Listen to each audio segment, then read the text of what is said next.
जगत जननी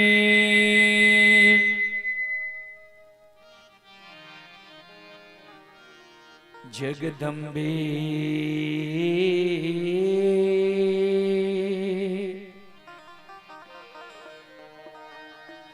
भवानी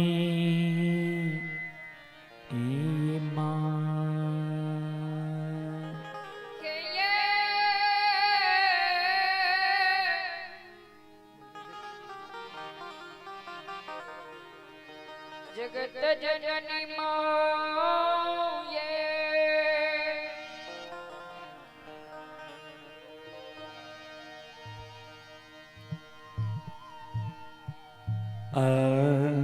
बाबा के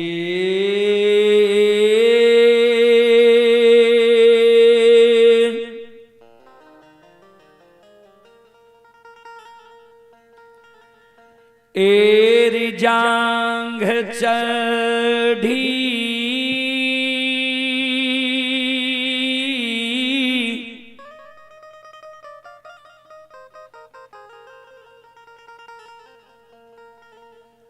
आए बसलई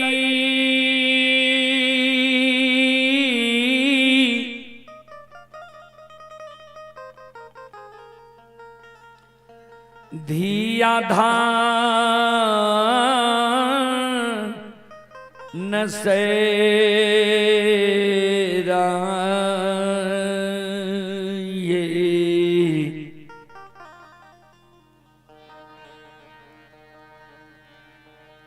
हसी ये हसीना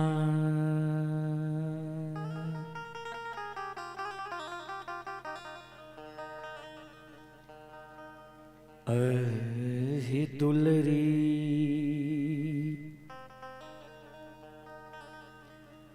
बाबा से हाल छे जवान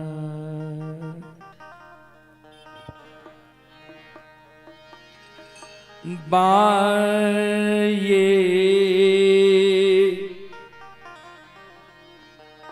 हसी ये हसीना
बारहा बरिस बाबा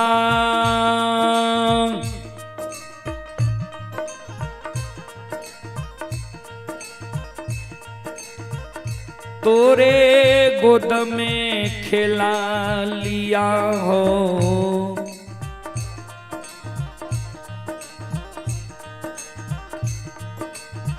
कहियो न गेलिए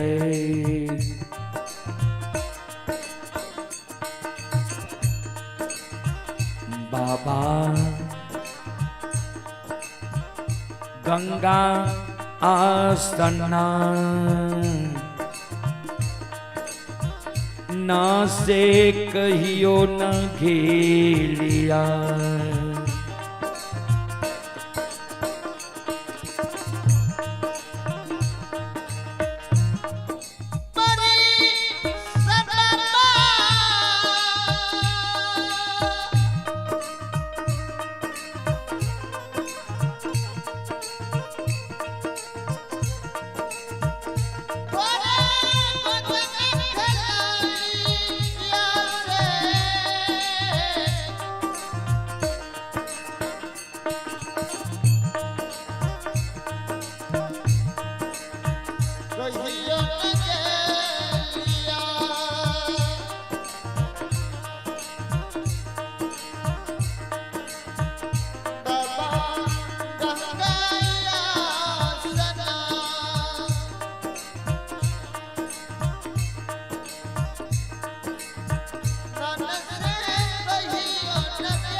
ध्यान देवे श्रोता बंधु, धनसेर बाबा के गोद में बैठ के बाबा से आदेश मांगे और आशीर्वाद मांगे जी बाबा 12 वर्ष हम यहाँ के गोद में खेल लो, कहिए माँ गंगा के पवित्र धारा में स्नान करे के लिए हम नहीं गेलो। आ हमर मन होई है जी माँ गंगा के पवित्र धारा में स्नान करी, ओई कारण हमरा आदेश दियो और आशीर्वाद दियो जी माँ गंगा के पवित्र धारा में स्नान कह के आवी।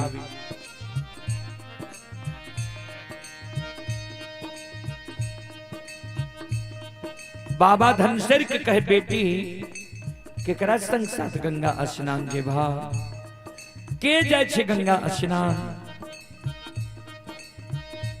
धनसेर बाबा के शब्द सुन के बाबा के कहे बाबा सुनो,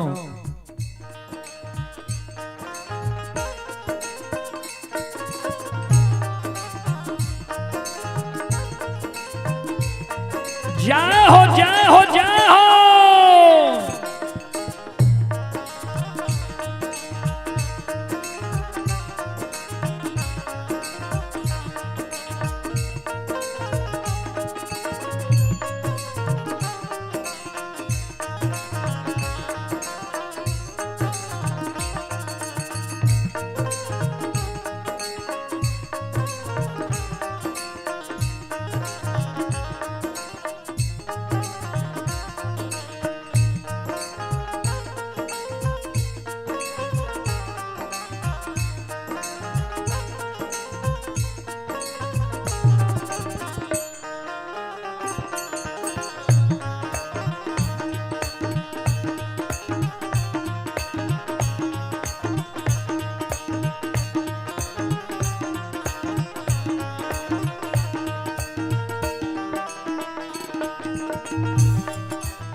धनसेर बाबा के कहे बाबा सखिया सहेली बाबा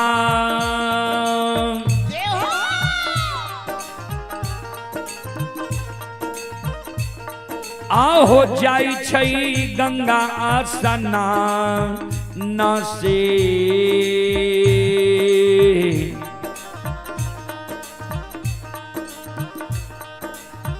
हमहु जइबै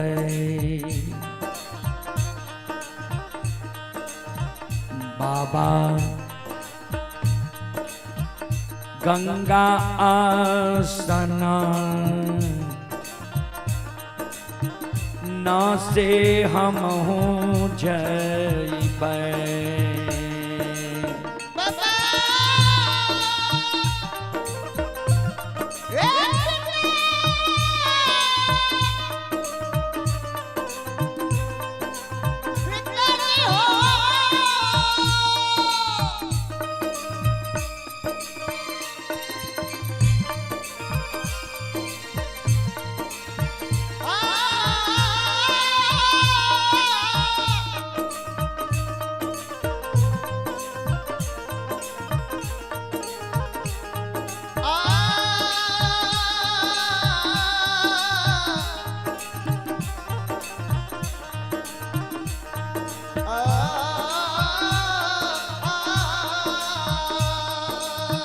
जय हो जय हो।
बाबा कल के बेटे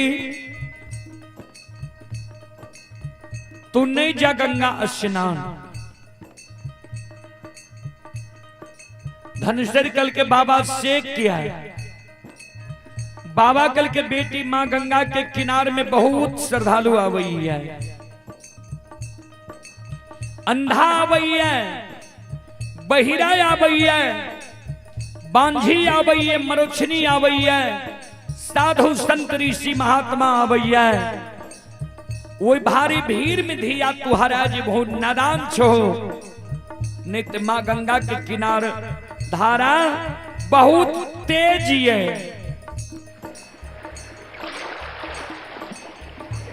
वो तेज धारा में बेटी तू डूब जे बहुत समय जे बहुत नहीं जा मां गंगा के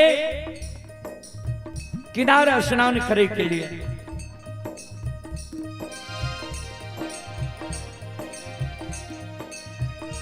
धनसर कल के बाबा हम स्नान करे के लिए जेबे करब।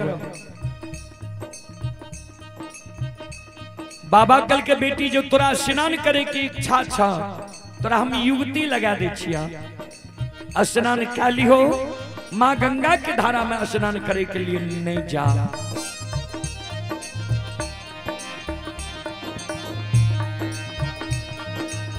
आहे दुआरे पर पोखरी को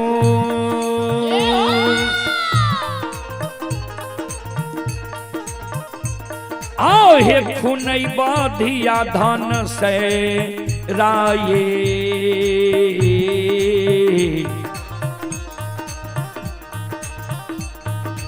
मोराइये देवा।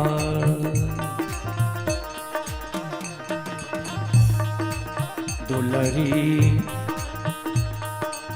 पोखरी के चारों पार से मोराइये देवा।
श्रोता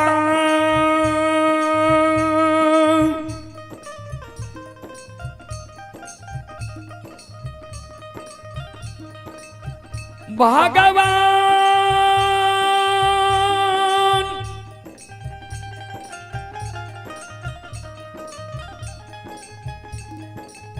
सकल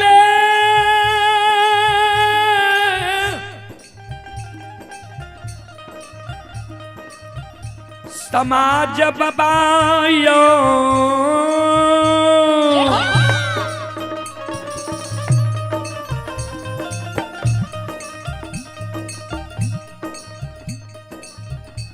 ये भगती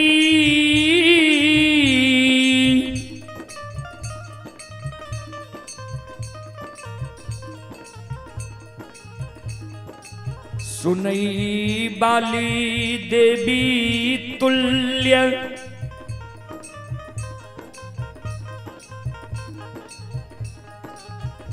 मां बहन श्रोता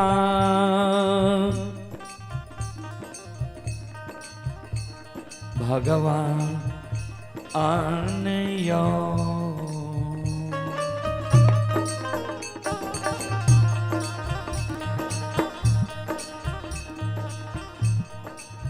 श्रोता बंधु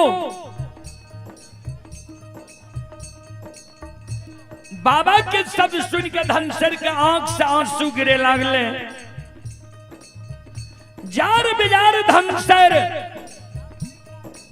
बाबा के चरण में गिर के काने लगा।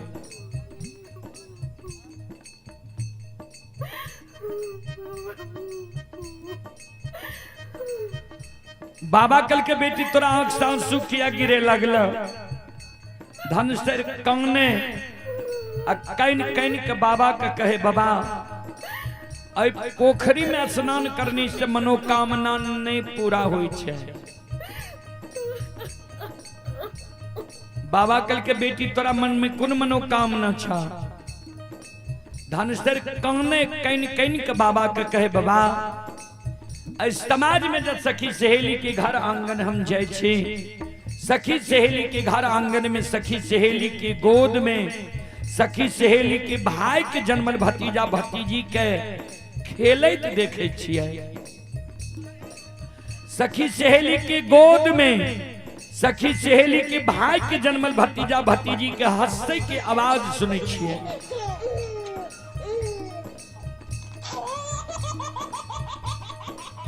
सखी सहेली के गोद में सखी सहेली के भाई के जन्मल भतीजा भतीजी के काने की आवाज सुनै छियै।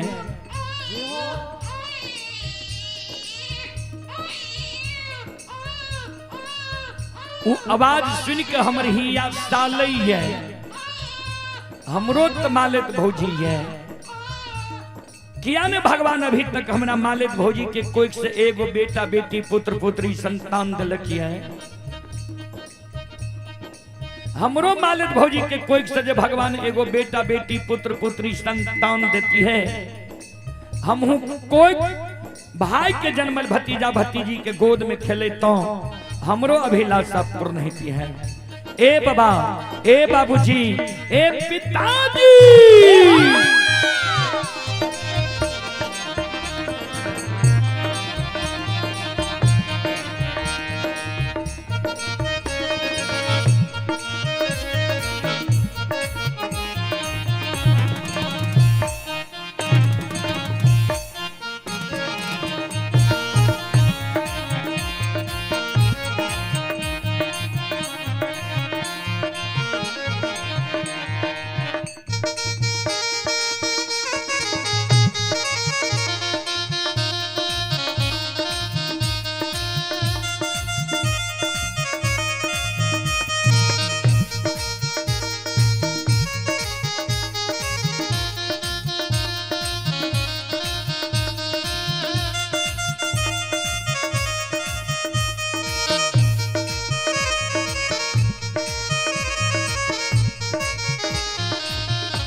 हम हूँ जे जैबै बाबा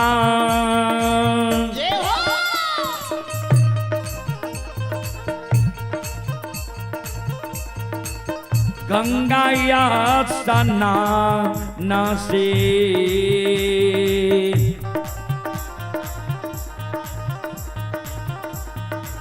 भौजिले मांगबै बाबा गोदी में संतान ना से भौजिले मांगबै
श्रोतवृंदो अब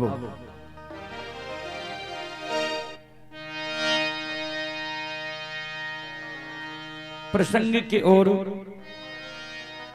और प्रसंग में बहुत सुंदर प्रसंग अपने सबके बीच हम राघव कारू बाबा के प्रसंग आए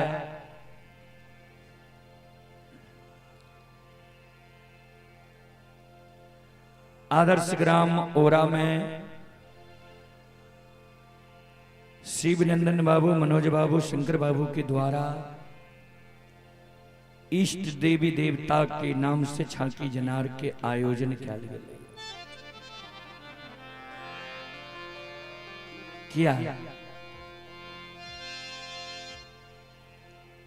था। कभी न कभी वो इष्ट देवी देवता के नाम से कोनो ने कोनो आराधना कहने ही थे कि हे भगवती माँ, हे गहिल माँ, हे बंदी बिसहरी माँ, या हो कारू बाबा, भुइया बाबा, हमर मनोकामना पूर्ण कह देव ने, तोरा नाम से झांकी जनार देव, भुइया बाबा की जनार देव। अब ई मानव कोई देवी देवता के नाम से जब कोनो चीज को बोला क्या ली छे, आराधना क्या ली छे, अगर वो काम बने के बाद वो चीज के भूल जाए छे ने, देवी देवता जान तो नहीं मारे छे लेकिन हरान अवश्य करे छे। कवि लिखलखिन है दैव न मारे डांग से दियो कुपंथ चढ़ा। पंथ माने हो छे रास्ता, देवी देवता का लाठी डंडा नहीं छे, ओइसे ककरो मारते रास्ता के भटका दै छै, कुरास्ता धरा दै छै। अब महान संत बाबा कारू, बाबा ओघरदानी नक्षेश्वर नाथ के अनन्य भक्त जे बाबा ओघरदानी नक्षेश्वर नाथ कारू बाबा के साक्षात दर्शन दे रहे। उ जे देवी देवता के नाम से कबूला क्या लेलके, कोनो कारण बस ओकर कबूलती नहीं दे सकले, आराधना नहीं दे सकले, हरान तक करबे के जान तक मार देलके। चलो जय दीन कारू बाबा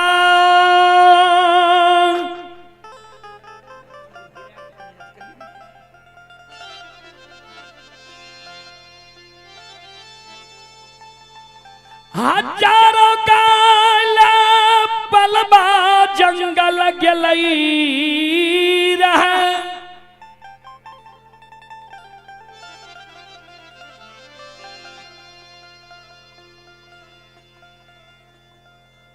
ध्यान देवे, जाय के बेर में कारू बाबा या हमर बूढ़ा बाबा सब पूर्व समय में जे गाय भैंस ला के जंगल झाड़ जाए, शुभ दिन पहले गुनावे,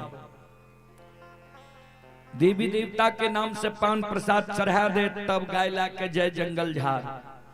फिर आवे के दिन भी शुभ दिन गुनावे, पान प्रसाद बथान पर चढ़ा दे, तब गाय ला के आवे अपना गांव। ता महापुरा के बगल में बनगांव महिषी, ध्यान देवे, 2 पंचायत छे महिषी, महिषी उत्तरी या महिषी दक्षिणी। महिषी दक्षिणीय पंचायत में महापुरा अभी भी छे। दीना चचा दुखा सिंह मंजूर गाय के दिन गुना के महिषी से ले लेके कारू बाबा कल के लक्षण के जो अपने वंश में छोटका भाई बड़का भाई महीना काशी में पढ़ के पंडित बनले, जो भैया से आज गाय के दिन गुनाला। लक्षण गले गाय के दिन गुनावेले तो गाय के दिन शुभ होए रहे, लेकिन गैबार के दिन अशुभ होए रहे।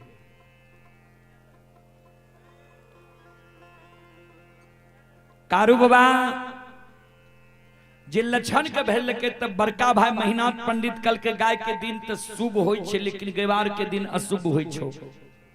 कारू के एबेर कहियो गाय ला के नहीं जाइल पलवा जंगल।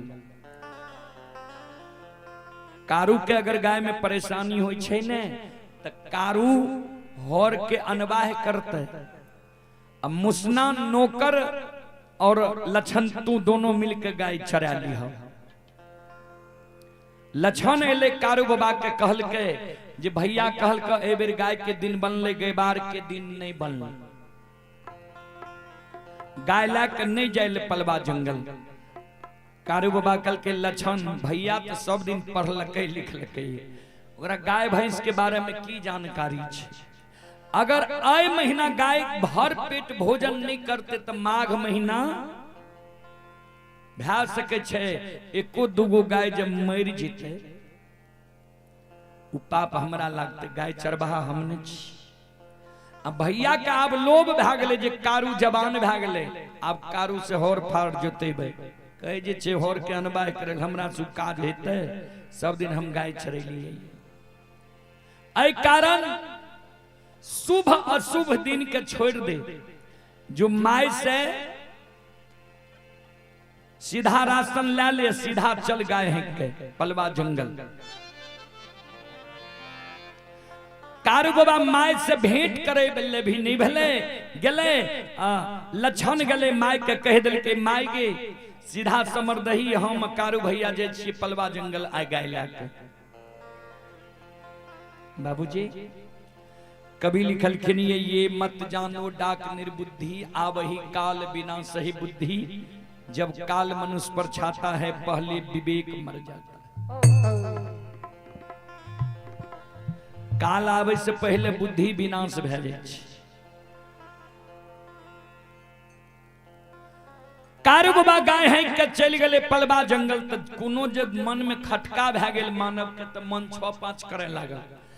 गाय के खूटा जे गारे लागले, तो कारू बाबा के मन में भेले गाय के दिन बनले, गेबार के दिन नहीं बनले, की हेतै नहीं हेतै। कारू बाबा के नजर पड़ गए कतरा के झाड़ के झूरी पर। कारू बाबा मन में सोचे जे सुनै छी कतरा के झाड़ में कमला देवी के वासना होइ छै। कारू बाबा फारा पीट लेल के, भरकाछ मार लेल के पलबा जंगल में, एक पैर पर खड़ा भए गेले। हे मां कमला,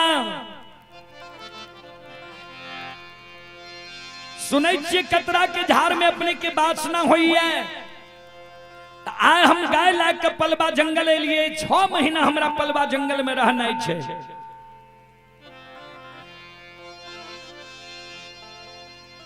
6 महीना ये जंगल में गाय बछरू मनहार सार दोनों भाई जब सुरक्षित रह जेबे,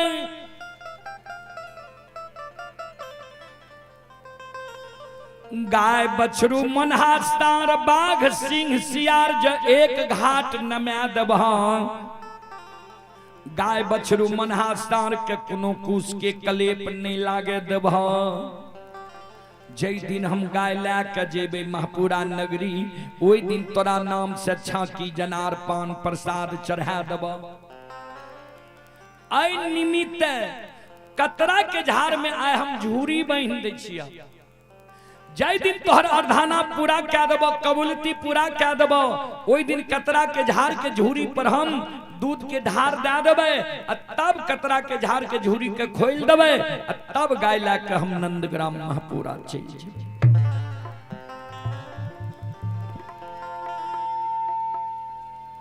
एकरा कम करो। यहाँ के बाजा के बहुत नाम सुनलो रहे, लेकिन हमरा कैल से अच्छा नहीं लगा। तब 700 पर जो दोनों के देने चीज की बाजते से कहिए 700 छे वो दोनों। या यहाँ के मन में भेले हो भगैते गावे वाला आते कहना के भैये जीते, लेकिन आई कल भगत गावे वाला के जति टॉप बजा चाहिए उतने कोई गवैया के नहीं चाहिए। बहुत आगा निकल गए भगत गावे वाला। चलियो हमरा को कोसी में सहरसा सुपौल मधेपुरा 150 से 250 एहन मंडली छे कि अगर वो 2 साल भगत गाय लेल के 2 स्कॉर्पियो ओकरा 2-4 गो दुआर पर लागल छे जरूर। एते नीच बजबै भगत गावे वाला के तब तो नहीं। श्रोता बंधु, संत बाबा कारूई कबूलती क्या के निफिक्र भए गेले जे मां अब तोरा पर हम गाय बछरू और दोनों भाई के सौंप देलिए। 6 महीना जेना हमर गुजर जाए।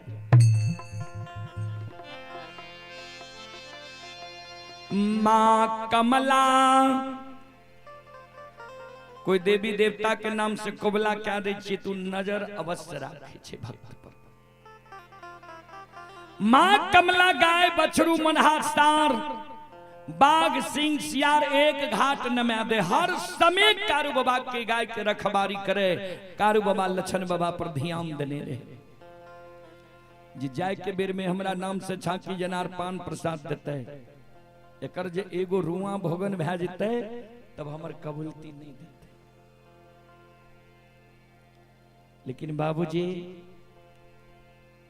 हम यहाँ लाख चतुराई क्या ले छी, लेकिन जे लिखने छे हेते हुए लाख करे चतुराई कर्म का लेख मिटे नहीं भाई। अंतिम समय जो आषाढ़ महीना अले, दीना चचा दुखा सिंह मंजूर लछन रहे गाय में विचार कल कहे। दीना चचा दुखा सिंह राजनपुर के रहे मंजूर तीनों विचार कल के गाय में जे आब जे छे आषाढ़ महीना चल एले, जंगल घना घोर भए गेले, इजर भाकुर फुला गेले, बाघ सिंह सदुल बास ला लेलकै, नदी उफना गेले, आब जंगल में बास नहीं थे, आब गाय ला के चल जेबे, काल सब गोरा मिलके गाय हेंक देबे। सांझ में लछन एले, कारू बाबा के कल के दादा भाई दीना चचा कह रे काल गाय हाँकबे महापुरा। कारू बाबा के याद चल ले देवी कमला के जे कोबला के लेके रहे, कल के लछन काल्हे जे चचा कह दिल के गाय हाँकबे, अपना तो कमला के नाम से कोबला के नीचे। एक काम कर, जो चचा लग किया तो दीना चचा दुखा सिंह मंजूर के बथान अलग रहे, कारू बाबा के अलग रहे। दीना चचा आ कारू बाबा रहे एक उमरिया, कुछ दिन के बोर रहे दीना चचा। चाचा भतीजा में कोनो न कोनो बात के टेंशन रहे, पटे नहीं दोनों। ऐ कारण कल के जो चचा के कहिए काल रुक जीते, परसू गाय हाँकबे, सवेरे महापुरा समाद भेजबे, परसों सवेरे अरबा अक्षत नया मिट्टी के बर्तन पान सुपारी जे प्रसाद के सामग्री है छे भेजेते, पान प्रसाद कमला के नाम से चढ़ा देवे, तब गाय ला के जेबे। कहिए चचा भतीजा मिल के गाय है के महापुरा चल जेबे परसू, काल भोर छोड़ दो। लछन गले दीना चचा के कहेले तो दीना चचा कल के ठीके छे, काल ने परसू यहाँ के एक दिन में की छे बात।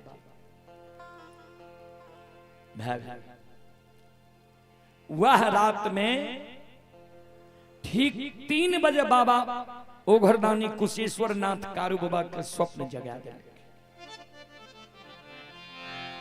कारू हमरा बगल में तू बार बार आवे छो, 6 महीना गाय चरा के जाय छो, हमरा दरबार में दूध जल कहिए निसाल निकल चढ़ावा निकल, और तोरा एहन पराक्रमी एहन शिव भक्त के होते हुए हम बंधन में बांधल छिए जे खागा हजारी हमरा ताला मार के राखे छे, हर फार जोत के काम धंधा क के आवे छे 2 बजे 3 बजे ताला खोले छे, पहले अपना पूजा करे छे, तब यात्री जे सवेरे से लाइन में लागल रहे छे ओकरा पूजा करे दे छे।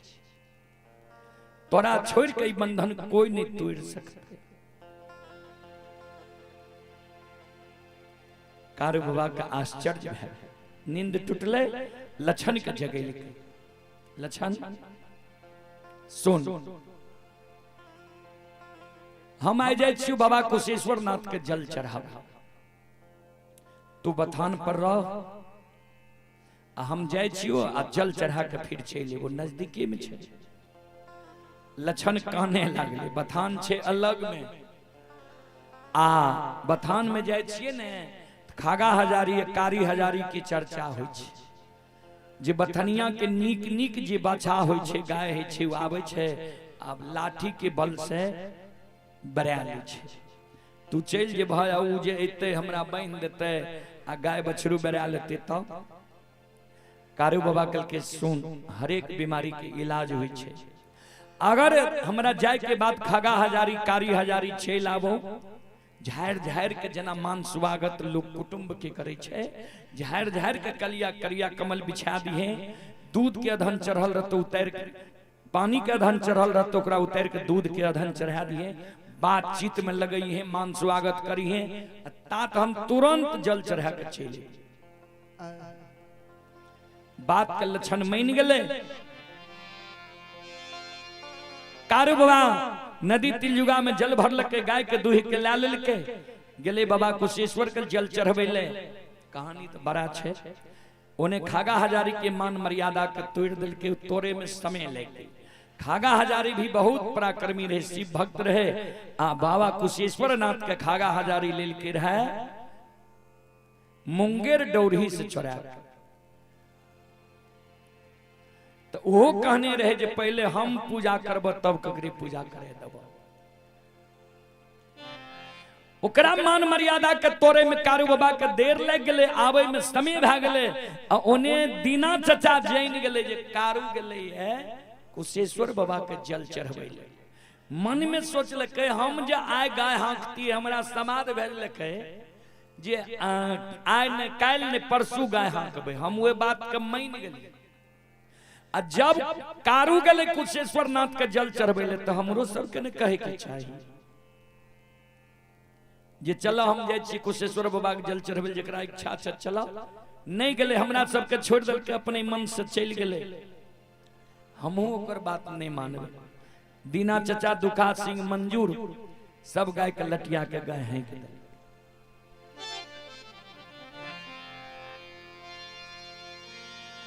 लक्षण देखै छै दीना चचा दुखा सिंह मंजूर गाय हाँक देलकै लक्षण कुशेश्वर दरबार के तरफ ही आ रहले जे भैया आवे छै कि नहीं कहीं नहीं देखे छै कारू बाबा के उद्देश्य समय बीतल जाय छै लक्षण घबरा गेल दीना चचा दुखा सिंह मंजूर गाय हाँक देलकै भैया कल के हम जाय छी तुरंत चल एबो बेर चढ़ गेले अभी तक नहीं एलैया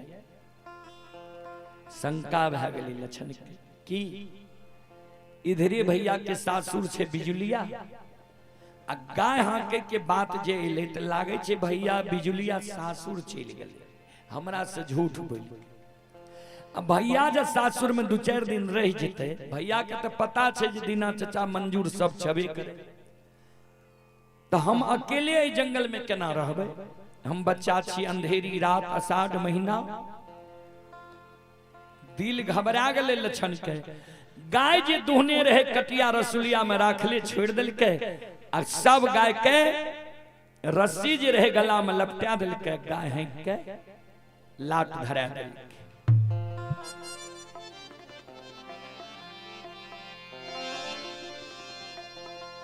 कारू बाबा जाय के बेर में मोनहा सार के कल करे रे मोनहा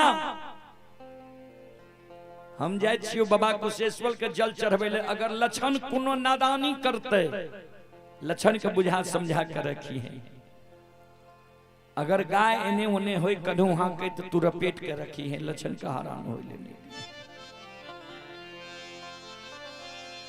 लक्षण जे गाय है कदल कई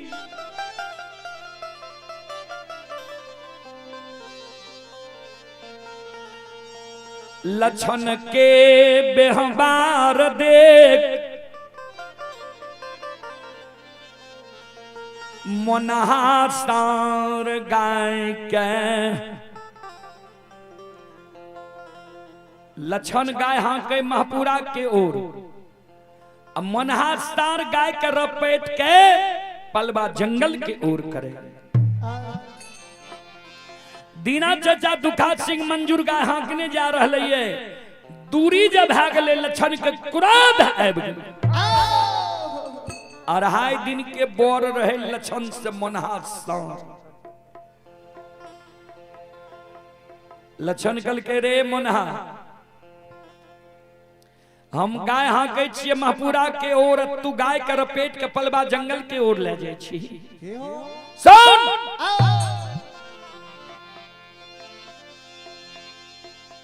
हे रे अगर आए तू कारू भैया के पालल पोसल नहीं रहती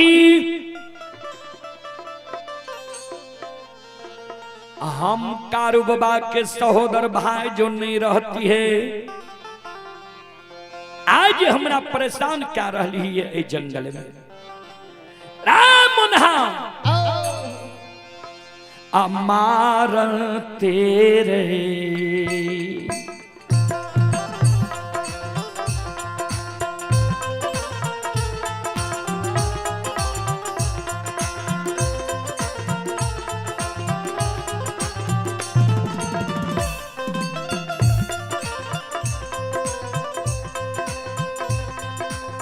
हे रे मोनहा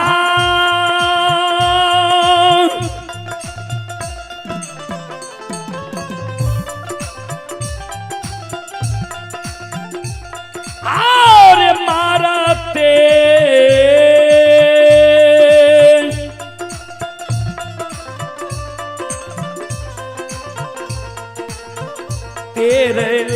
लाठी से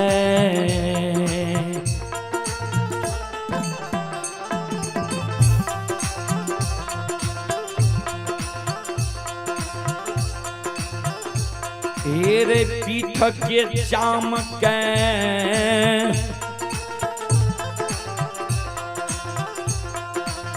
मोनहारे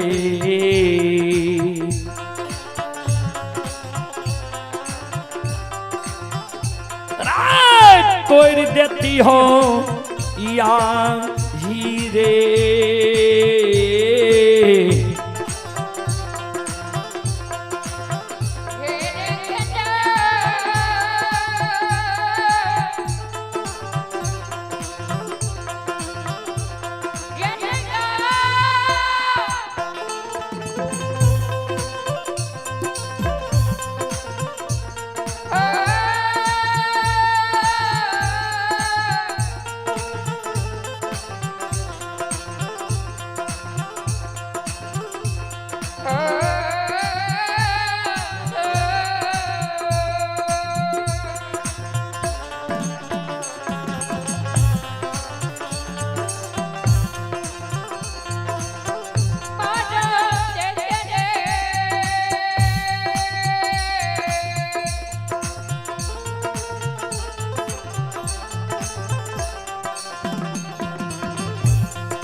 आइए पुरस्कार की ओर। अभी जो आप लोग यह कार्यक्रम देख व सुन रहे हैं, यह कार्यक्रम Rudal Panjiyar YouTube channel, Rudal Panjiyar Facebook page व मैथिली हिट्स भगत चैनल पर यह कार्यक्रम अभी लाइव चल रहा है। जो देश विदेश तक का लोग यह कार्यक्रम का भी लुत्फ उठा रहे हैं, अपने अपने मोबाइल और स्मार्ट टीवी में देख रहे हैं, एलईडी में देख रहे हैं। उसी के जरिए आप हैं विभूति पासवान जी। विभूति पासवान जी की ओर से श्रद्धा की साथ भरी उदार दिल से शानदार 21 रुपए की पुरस्कार आए हैं। श्रद्धालु को बहुत बहुत धन्यवाद, लाख लाख शुक्रिया, बहुत बहुत साधुवाद। जय हो दानी श्रद्धालु की, जय हो, जय हो दानी श्रद्धालु के समस्त परिवार की जय हो।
हो जय हो।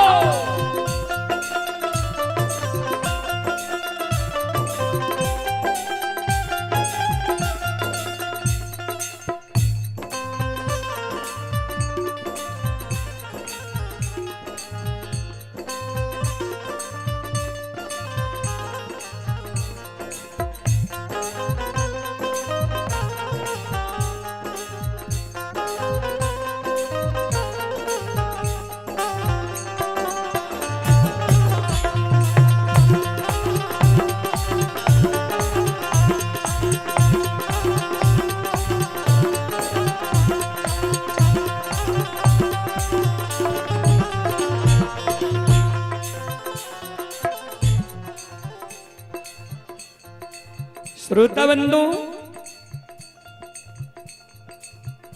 लछन जे मनहासार का कहल के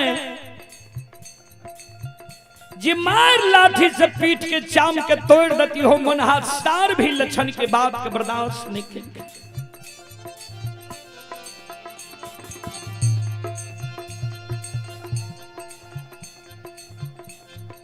मनहासार कल के रे लछन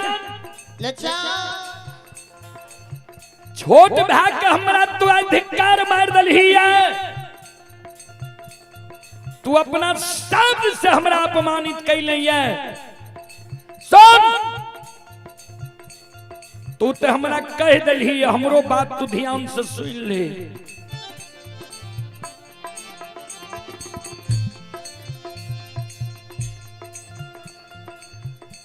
ए रे जहिना बोर भाई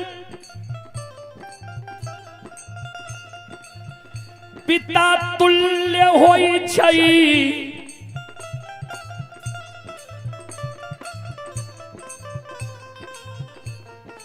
आ छोट भाई अनुज भाई पुत्र के समान होई छे।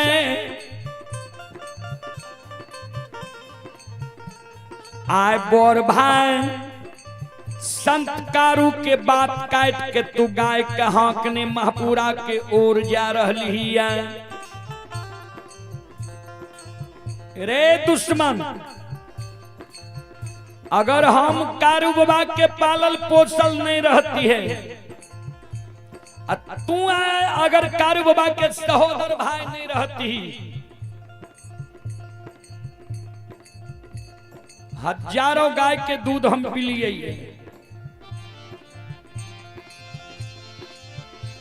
और मार तेरे सिंह से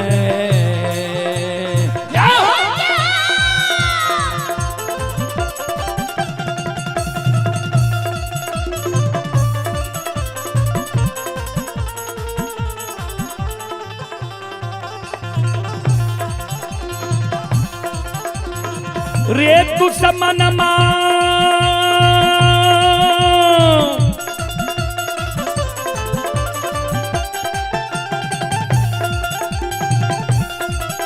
और मारते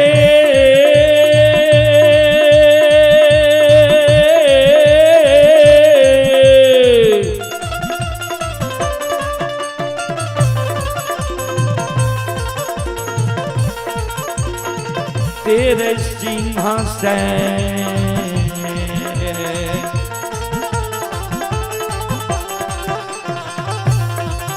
तेरे जीव घात करती हो या भागला।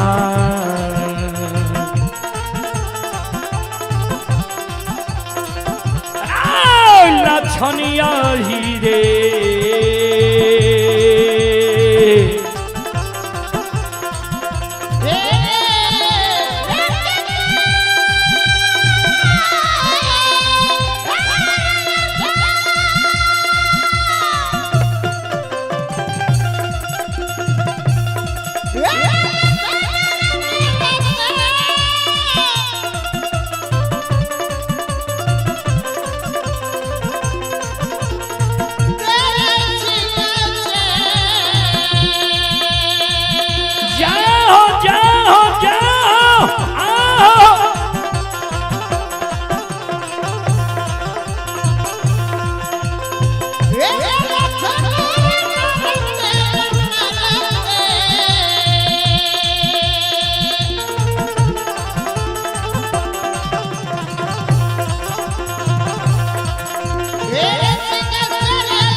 मनहास्तान कल के अगर कारू बाबा के पालल पोसल नहीं रहती, कारू बाबा के हम पालल पोसल नहीं रहती, तू कारू बाबा के सहोदर भाई नहीं रहती, जहिना बोर भाई के आज्ञा के टाइल का है भागल जा रही है, गाय हांकने मार सिंह से तोरा हम जिब्रात क्या देती हो।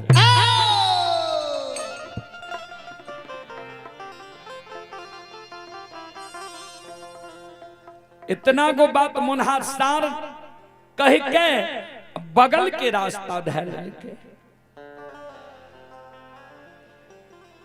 श्रोता बंधु, आइए पुरस्कार की ओर आप ही शंभू यादव जी की ओर से श्रद्धा के साथ भरी उदार दिल से 11 रुपए की पुरस्कार आई हैं। राम विलास मुखिया श्रद्धालु की ओर से 11 रुपए की पुरस्कार आई हैं। बालदीप पासवान जी की ओर से शानदार 21 रुपए की पुरस्कार आए हैं। और बूचू बाबू उसरी, हमारे बूचू बाबू उसरी की ओर से श्रद्धा के साथ भरी उदार दिल से 201 रुपए की आशीर्वाद हमारे मंडली के लिए आए हैं। बूचू बाबू के चरण कमलों में कोटि कोटि नमन करता हूं, आशीर्वाद चाहता हूं, भगवान से कामना करता हूं, भगवान श्रद्धालु के मनोकामना को पूर्ण करे। एक बार मैं श्रोताओं से आग्रह करता हूं, एक बार बूचू बाबू के नाम पर जोरदार ताली बजाएं।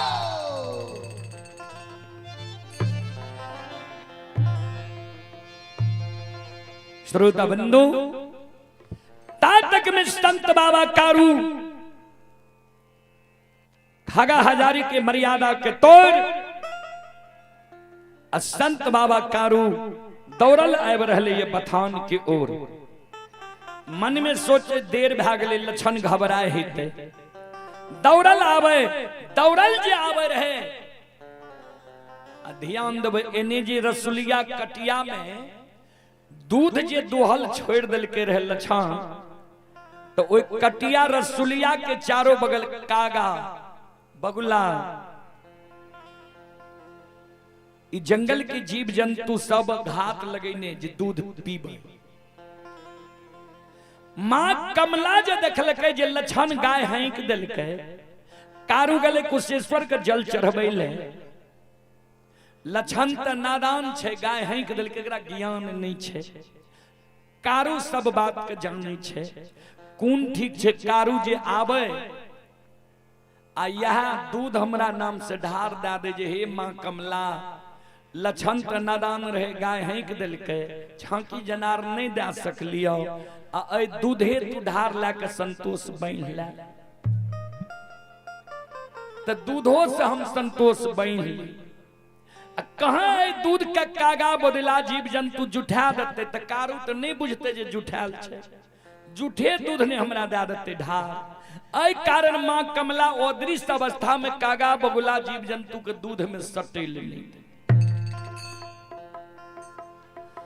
कारू बाबा दौड़ल आब रहले है, आ कारू बाबा के बाया भाग कागा डाक मार रहले। अब बाया आंख कारू बाबा के फरेक रहले। मन में सोचे जी कागा के डाक मार रहले। बाया आंख फरेक रहलिए। कारू बाबा दौड़ल दौड़ल आवे छे लाठा बथान पर, नहीं उ नगरी है, नहीं उठा,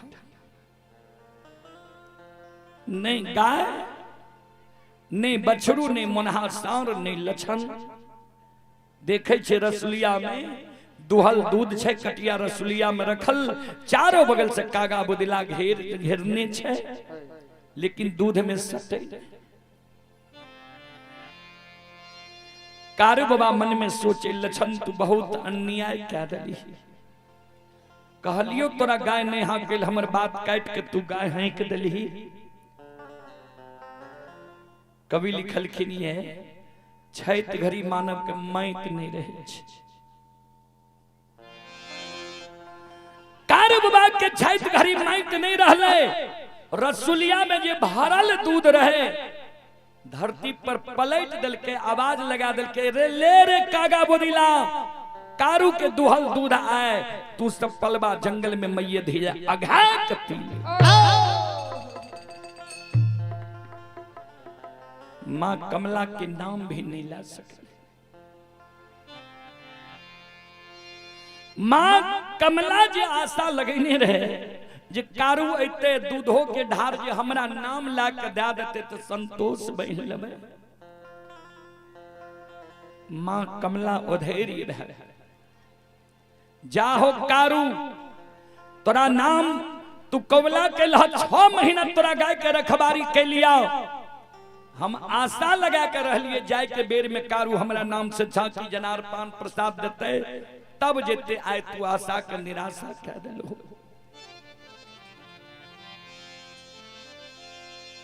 कारू बाबा वो जगत से दौड़ल दौड़ल जाए रहले ये पूरा मुंह आवाज लगेने आए रहले लछन गाय के रोक लछन।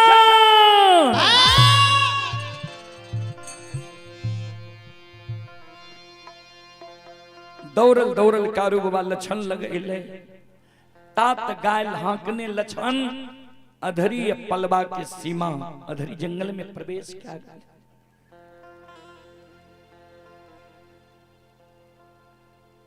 संत बाबा कारू लछन के कल के तोरा बेर बेर बरज लियो गाय ने हाँकी हैं हम आब रहलिए ये काल गाय हाँकबे झांकी जनार कोबला के नीचे कमला के नाम से बात नहीं मान ली गाय हाँक दली।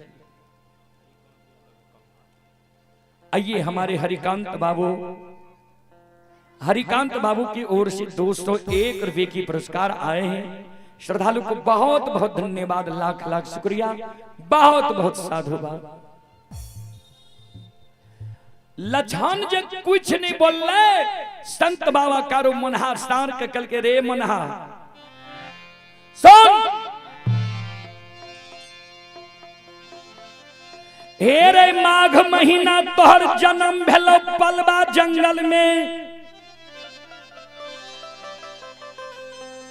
ठंडी के कारण तोहर माय मर गलो माय के कारण तू मनुआल रहे रही वह कारण तोहर नाम हम मनहा राख लियो। माघ महीना के भीषण ठंडी में एक कंबल में आधा अपना ओढ़े रही है आधा तोरा ओढ़ा के हम जिंदा राख लियो। बेर बेर बरज के गलियों ने जे गाय लछन हाँकते तू हाँकल नहीं दिए गाय के रपेट के राखिए एको गो बात हमर नहीं मानते। मनहासार के बोली भाषा के कारू बाबा लछन बाबा बुझे कारू बाबा लछन बाबा के बोली भाषा के मनहासार भी बुझे। मनहासार के आंसू गिरे लगे हमरा कल गाय का रपेट के राखिए गाय का रपेट के रपेटे रही है घुरावे रही है लछन छोट भै के हमरा धिक्कार मार दिल के जे आ कारू बाबा के भाई हम नहीं रहती तो तोरा हम मार लाठी से पीट के चाम के तोड़ देती हो। गाय जे नहीं घुरेली है हमरा तो जीवन मरण के याद दिलावे छो जे तोरा हम कथिल पसंद को। तो जब दोनों भाई हमारा कलंके दे छो मरम के मार मारिए रहल छो आब दुनिया में हम जिंदा रहे के की करबे नदी तिलजुगा में हम डूब के प्राण दिया। मनहासार नदी तिलजुगा के ओर भाग ले दौड़ल दौड़ल कारू बाबा लछन के कल के लछन मोनहा हठी छे क्रोधित छे मोनहा के घोड़ा लौटा आवाज लगा लछन कल के हमरा से मनहा भाई नहीं लौटता हमरा मुंह से अब शब्द निकल गए। संत बाबा कारू अपने से मनहा सार का आवाज लगावे ए रे मनहा लौट गया हेरे आए भगवान तोहर मौत नहीं लिखल कोई है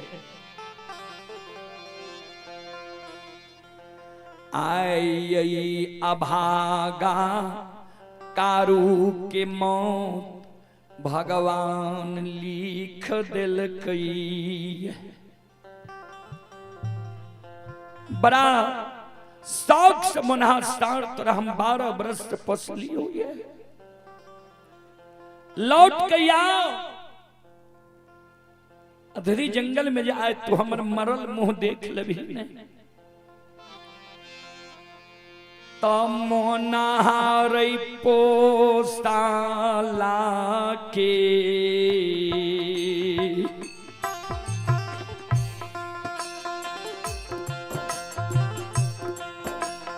सफल रे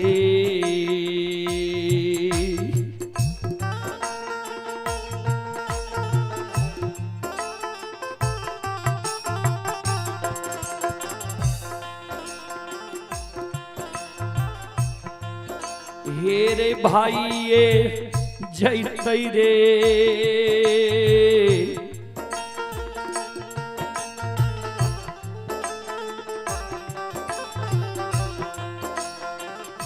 मोनहा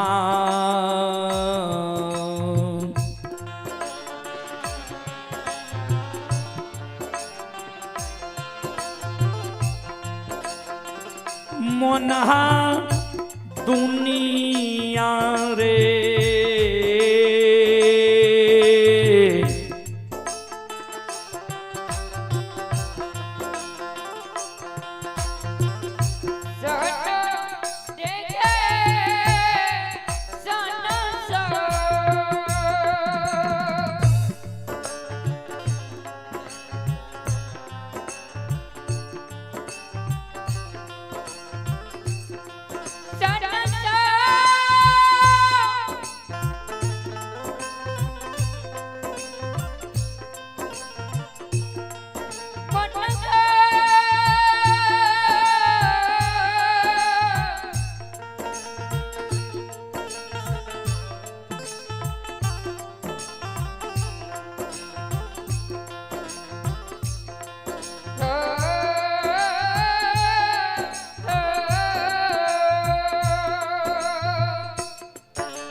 कारू बाबा के शब्द सुन के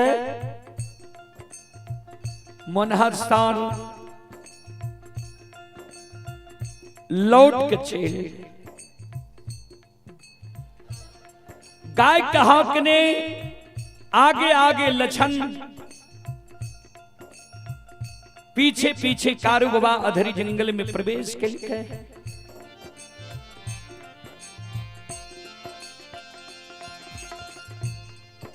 कमला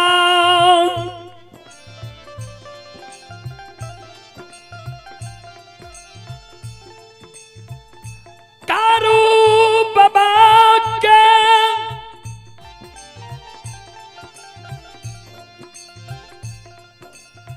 पाछा लाग गेलैये।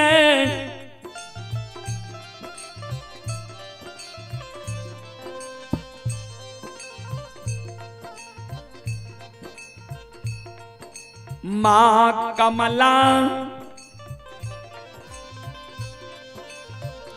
माया के विस्तार क्या दिल के कारू बाबा जे गाय लेने जा रहे अधरी जंगल में, आगे आगे लछन गाय हाँकने जा रहे, पाछा पाछा कारू बाबा जे आवे रहे।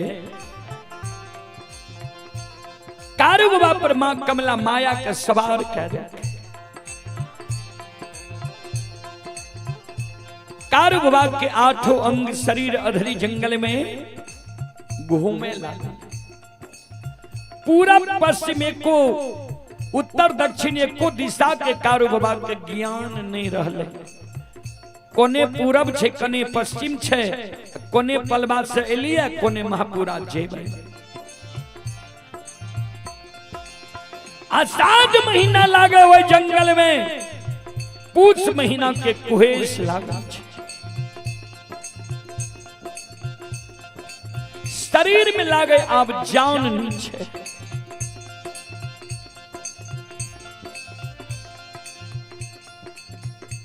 संत बाबा कारू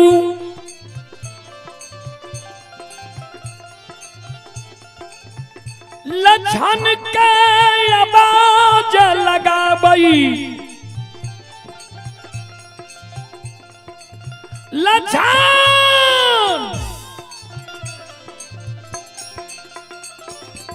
रे सहोदर गाय के रोक और या बनई रे चलाला रे।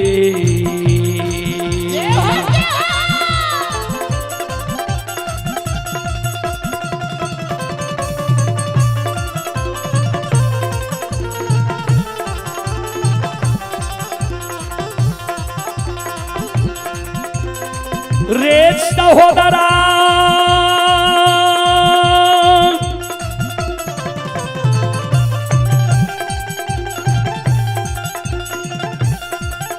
और या बनई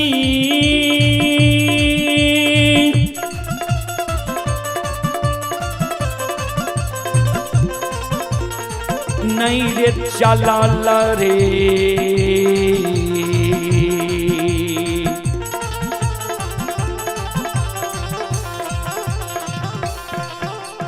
रे जाय छौरे लछन बबुआ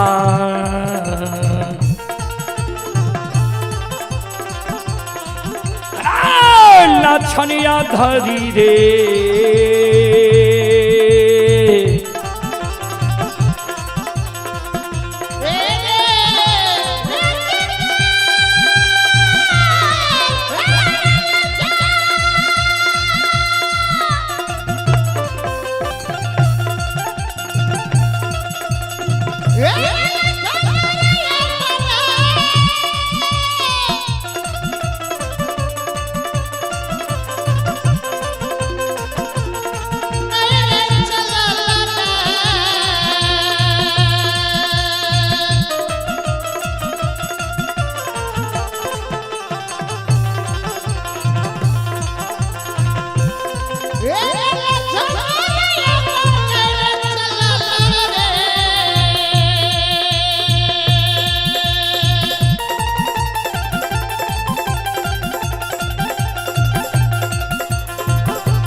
आब चलल नहीं जाय छो हमरा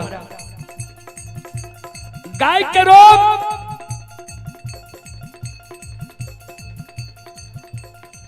लक्षण गाय के रोग आइए पुरस्कार की ओर लालू कुमार यादव जी की ओर से 11 रुपए की पुरस्कार आए हैं। शंभू यादव जी की ओर से 21 रुपए की पुरस्कार आए हैं। आशीष कुमार जी की ओर से भी 21 रुपए की पुरस्कार आए हैं। श्रद्धालु को बहुत बहुत धन्यवाद, लाख लाख शुक्रिया, बहुत बहुत साधुवाद। ये लालू कुमार यादव जी सिखरिया के निवासी हैं। श्रद्धालु को बहुत बहुत धन्यवाद, लाख लाख शुक्रिया, बहुत बहुत साधुवाद। जय हो दानी श्रद्धालु की जय हो, उनके समस्त परिवार की जय हो।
शिरोमणि त्रोदाबंधो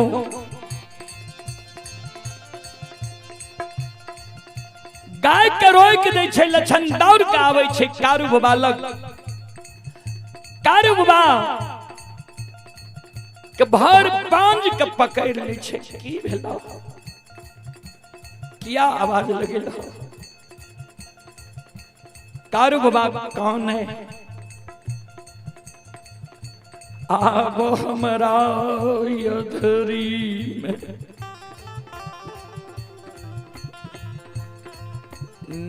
नहीं चलल जाय छो।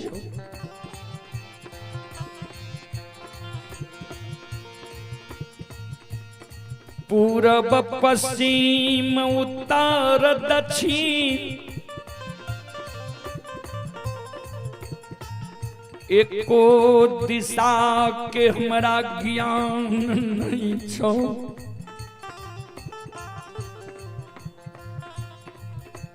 हमरा लागे छो जे पूरे अधेरी जंगल में पूस महीना के कुएस लगे। लच्छा महापुरा नगरी में बूढ़ा बाबा सब दीग दीग बोले रहे कि मानव के कभी कभी दीग लग जाए। आय लागई छौ यधरी में हमरा दीग लाग गेलो।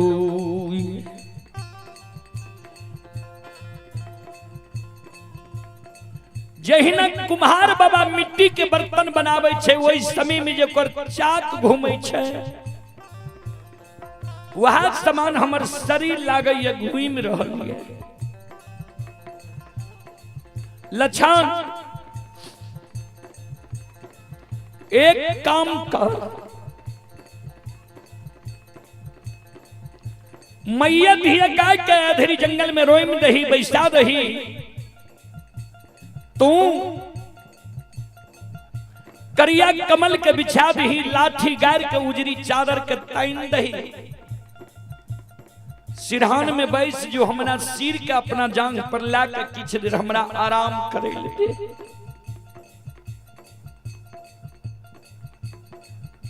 तू सिरहान में जागले रही है, सुतिए न किया। अधरी जंगल घना घोर बाघ सिंह सदुल है, चारों बगल देखत रही है। बाघ सिंह सदुल जंगल में झपटते गाय बछरू पर आबे तो देख ली है, तू हमरा जगा दी है। अगर तोरा जगैने से हम नहीं जागबो किया, हम अचेत अवस्था में छी। आय बड़ छोट के लाज नहीं मानी है जे भैया बड़ छे हम छोट। सहोदर ए रोगा और चाटरे मायर के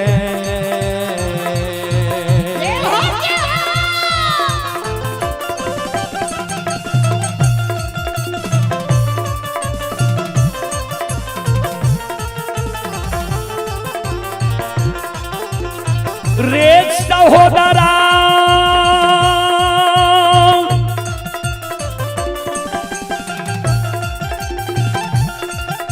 और चाटा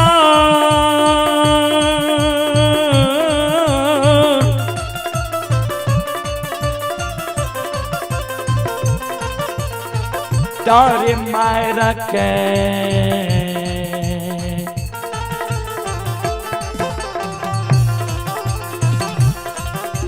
जगई है रे लछन बबुआ।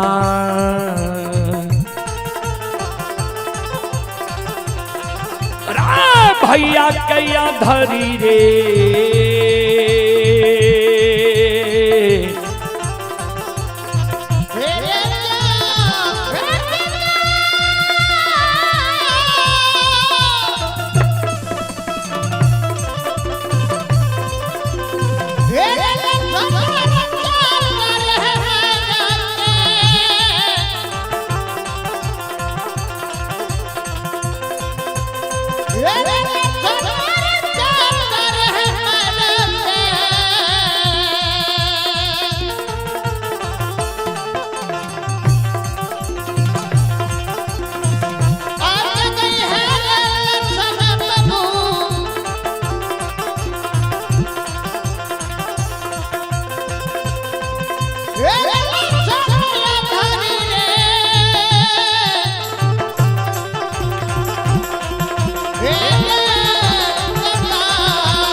सहोदर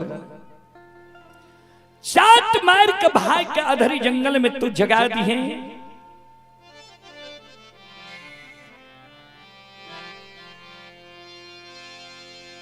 कारू बाबा के शब्द सुनकर सहोदर छोटका भाई लछन कारू बाबा के चरण में गिर गया। दादा भाई जरा सा तोहर बात नहीं मान लिया, हमरा मरम के मार मारे छो अधरी जंगल में।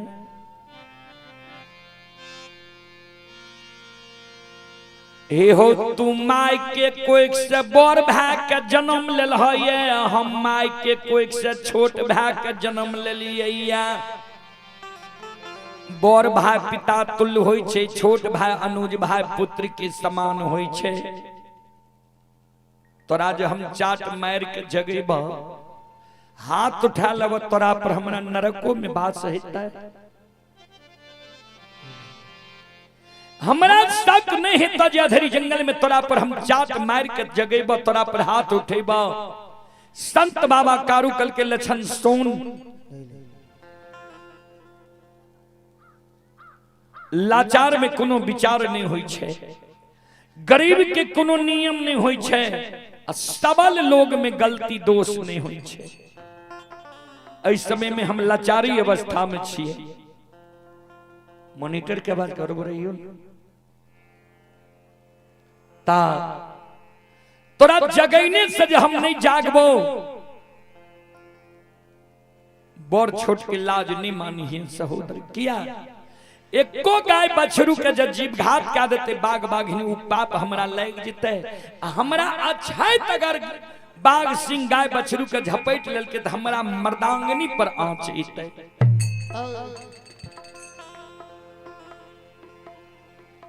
लछन के समझा दिल के कारू बाबा। लछन करिया कमल के बिछा दिल के, लाठी गैर के उजरी चादर के ताइन दिल के, सिरहान में बैस गले कारू बाबा के सिर के अपना जांग पर ला लेल के। कारू बाबा आराम कर रहे।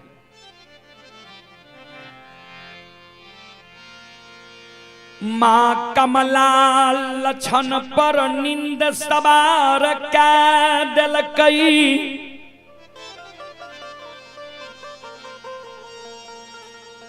लछनो यधरी जंगल में।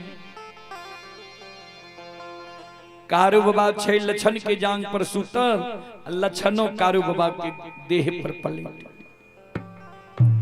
वह समय में मां कमला भंठी बन जंगल जाके हजारों बाघ बाघिन के निमंत्रण दे। सुन चल अधरी जंगल, आय तुम मैये धिये कारू के सोनी अघा के पिए, कारू के सोनी पिए के तोरा सबका आय निमंत्रण हम दै छियो।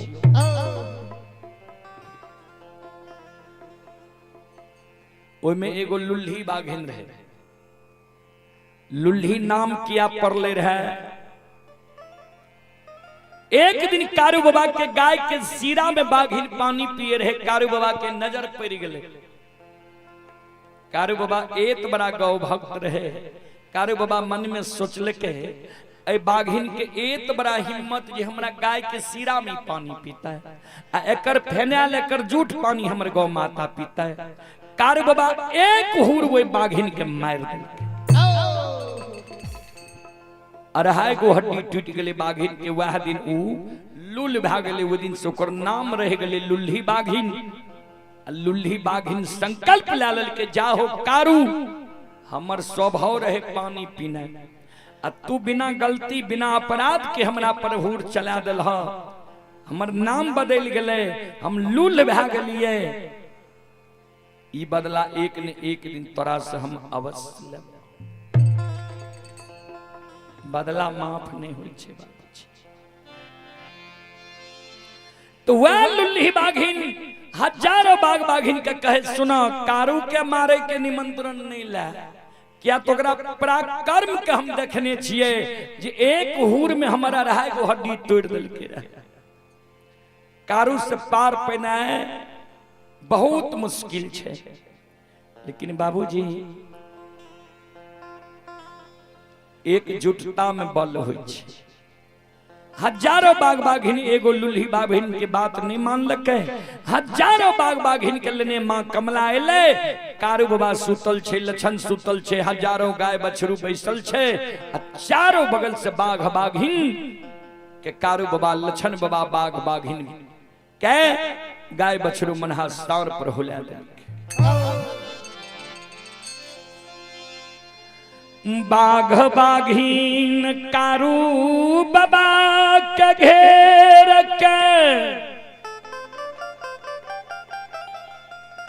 आधारी जंगल में हुमैर रहलैये।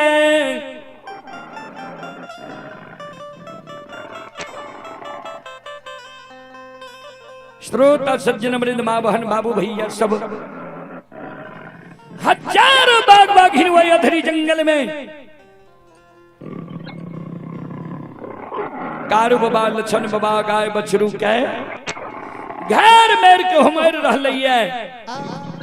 बाघ बाघिन पर नजर पड़ले, कारू बाबा के गाय बछरू के, कारू बाबा के गाय बछरू वो अधरी जंगल में बाघ बाघिन के देख के सिलार मारे लगले।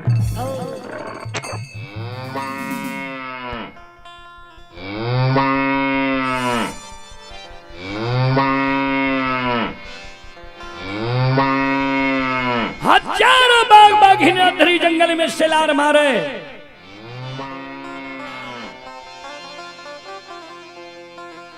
गाय बछरू के आवाज सुन कारू बाबा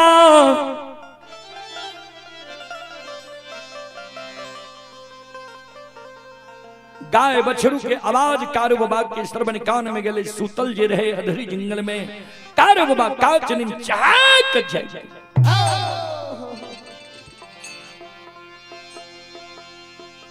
कारू बाबा नजर खिरावे लछन कारू बाबा के शरीर पर सुतल, मन में सोचे लछा बेर बेर तोरा बरज लियो, सुती ही नहीं जागल रही है, बात नहीं मान ली तो गाय बछरू के बाग बाघिन धरी जंगल में घेर ले लिखी है। संत बाबा कारू मन में सोचल के आब करबै की, भरकाछ में ललके फरा पीट ललके, लाठी जे गारल रहे एक हाथ में लाठी ला ललके, एक हाथ में बगल में जे पटकन रहे पटकन ला ले। कहबै लाठी केकरा कहै छै, पटकन केकरा कहै छै। लाठी होय छै 3.5 हाथ के, बूढ़ा बाबा सब भर नाक के लाठी काट के राख। अब पटकन 1.25 हाथ से 1.5 हाथ के, झटहा मारे जीव जंतु के जंगल में। तो लाठी रखने रहे सुरक्षा के कारण हाथ में, जे ककरो सटैल नहीं देबै। अब पटकन से जीव जंतु के झटहा मार के हटावे, एहि कारण 2 गो चीज राखे। एक हाथ में कारू बाबा लाठी, एक हाथ में पटकन ला ललकैये, हजारों बाघ बाघिन पर दौड़ गए।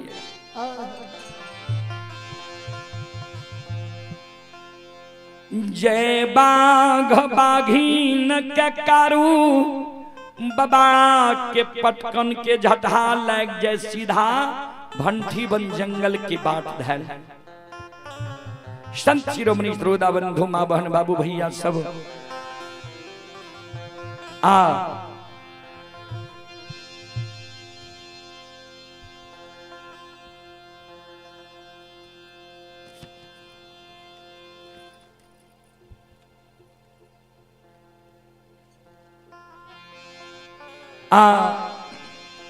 एक बगल कारू बाबा मुन्हा स्टार के आवाज लगल कह रहा मुन्हा।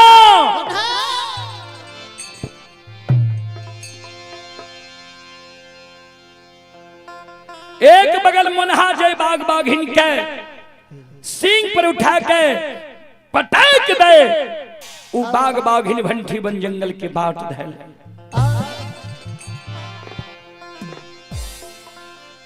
एक बगल कारू बाबा, दोसर बगल मुन्हा स्टार, हजारों बाघ बाघिन के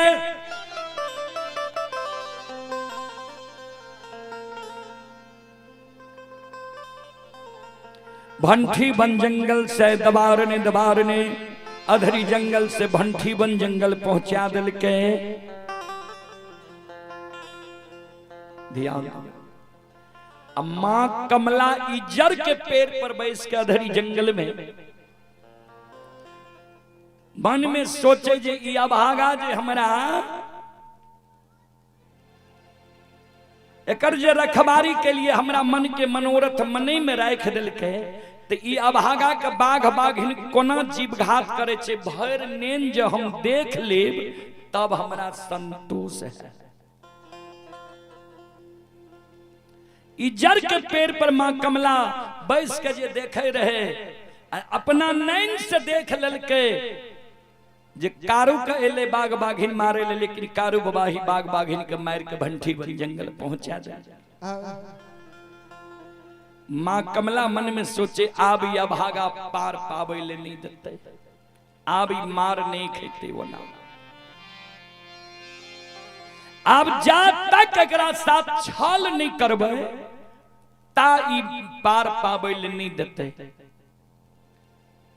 मां कमला छल के चाल हुए जगह चल, कारू बाबा जे होने से आवे रहे बाघ बाघिन के दबाएर के, मां कमला अपन रूप छोड़ के बूढ़ी के रूप धारण क्या के कारू बाबा के आगे में बैस के काने लगा।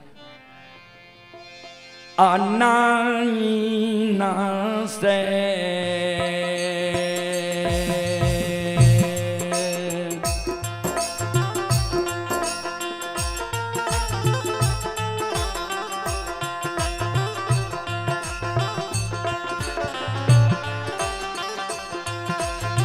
हे यो सुन भैया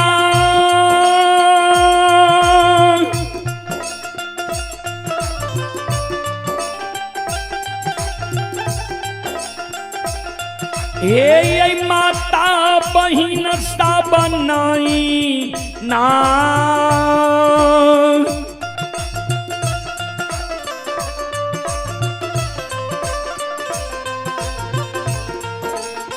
ना से लोरा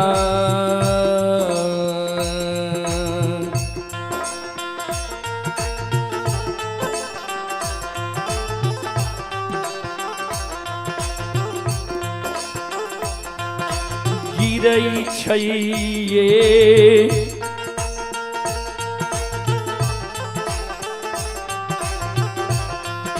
माँ कमला के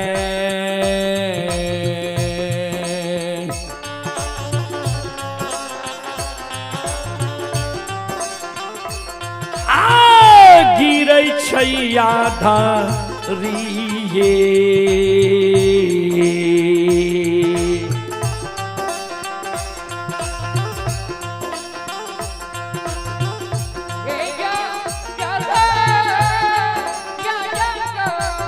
एकरा आवाज घबराइयो नहीं हो कि दोनों के केम देने चाहिए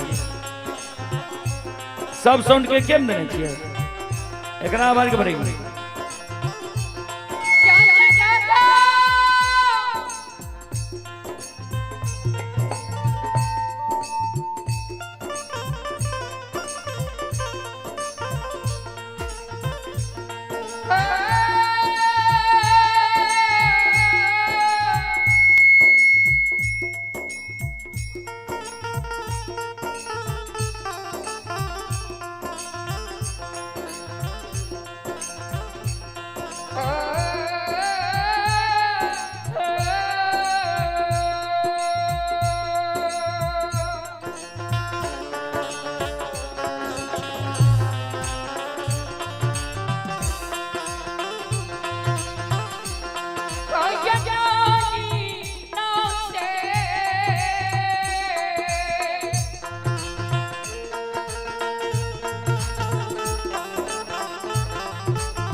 आइए पुरस्कार की ओर दिलखुश कुमार जी की ओर से श्रद्धा के साथ बड़े उदार दिल से शानदार 21 रुपए की पुरस्कार आए हैं और आप हैं जसविंदर और जसवीर बाबू के पूजनीय माता जी मेरी बहन बड़ी बहन जी की ओर से ये रुपये और पुष्प की माला से हमें सम्मानित किया गया है। उनके चरण में कोटि कोटि नमन करता हूं, आशीर्वाद चाहता हूं और शंकर बाबू के सुपुत्र अमित व सुमित की ओर से भी रुपये व पुष्प की माला से हमें सम्मानित किया गया है। एक बार हमारे यज्ञकर्ता महोदय शिवनंदन बाबू, मनोज बाबू, शंकर बाबू के नाम पर आप लोग जोरदार ताली बजावें कि बहुत दिनों के बाद ऐसा शुभ कार्यक्रम आप लोगों के बीच लेकर आया है। एक बार जोरदार ताली।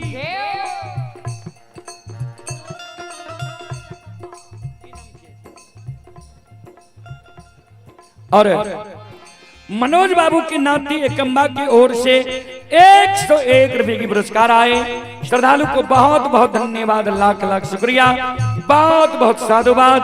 और आप ही संत शिरोमणि त्रोदा बंधु मां बहन बाबू भैया सब, ये गुलाब यादव, शिवम कुमार, रजनी कुमारी, श्रद्धालु के ओर से गुलाब बाबू के सुपुत्र हैं शिवम कुमार, सुपुत्री रजनी कुमारी, 51 रुपए की पुरस्कार आए। श्रद्धालु को बहुत बहुत धन्यवाद, लाख लाख शुक्रिया, बहुत बहुत साधुवाद।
ध्यान में माँ कमला जे काने रहे, कारू बाबा जे एले बाग बाघिन के भगा के, माँ कमला के कानव सुन के कारू बाबा कर जोड़ के, कारू बाबा नहीं पहचान सकले जे ई कमला, किया तो बूढ़ी के बेस में रहे। कारू बाबा कल के माता राम किया जंगल में काने छी, की भेल यहाँ का कि बेटा पुतो यहाँ का घर से निकाल दिलक, जंगल में यहाँ चल लिए भटक के, या राह रास्ता भुला के भटक के चल लिए, किया जगह काने छिए। माँ कमला कपट के चाल चल गई। ध्यान देबै, कवि लिखलखिन कपटी मित्र नहीं चाहिए, पीठ पोछ बात ले, आगे राह चढ़ाई के पीछे से धोखा दे। आजकल बाबूजी बेसी कपटिए मित्र छे, दोस्ती लगा के ला जाए छे, मर्डर करा दै छे। पेपर में देखे हेबे, मोबाइल में समाचार में सुने हेबे। कपट के चाल मां कमला चल गए, काने लागले, ओ बाबू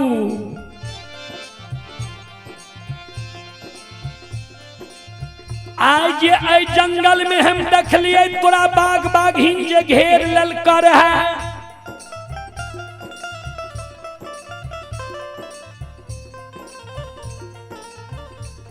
अगर बाग बाघिन तोरा जीवघात क्या देती है, एतेक सुंदर तोहर सूरत छ, कोना के तोहर माय धीरज बन के रहती है। तोरे ये दुख देख के हमरा धीरज नहीं बांधल चाहिए। दयाज देखेलकै ने मां कमला, कारू बाबा की जाने गले जी कमला छी, हमरा से भेद ले ले। संत बाबा कारू अपना मरे के उपाय अपने आप कमला का बता दे।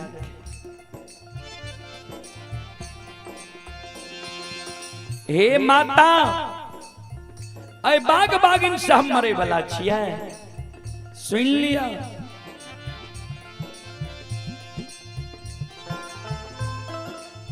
जब तक घर के देवी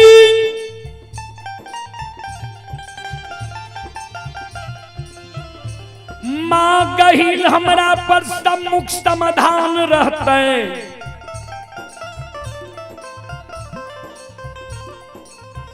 अम्मा गहिल के देल लाठी हमरा हाथ में रहते।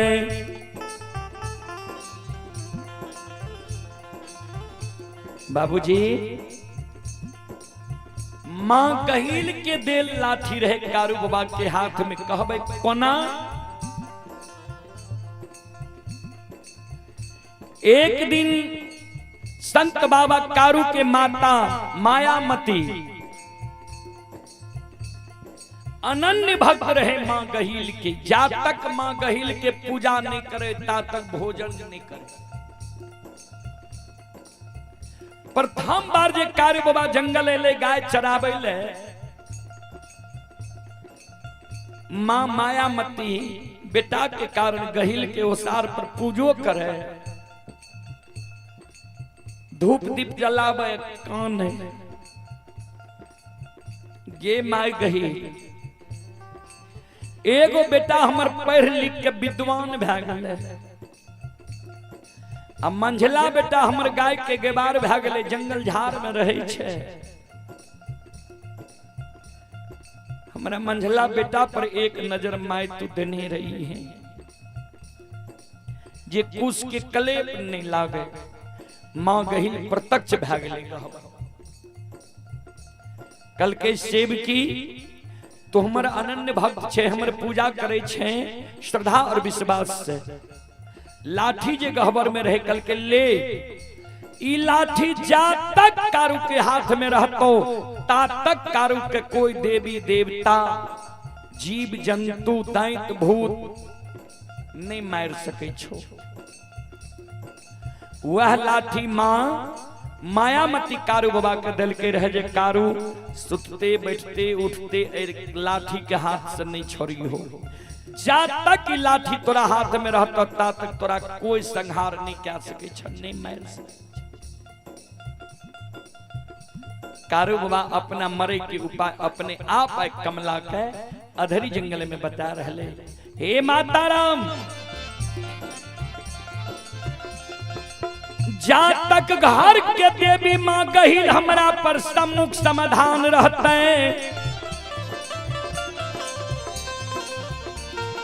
अम्मा गहिल के देल लाठी हमरा हाथ में रहते। आओ ये ता तक नेहा में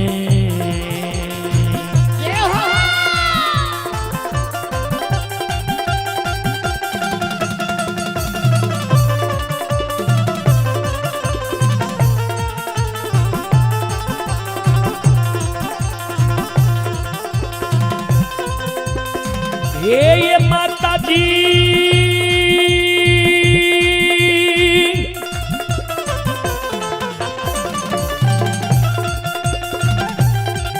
आओ ये ताता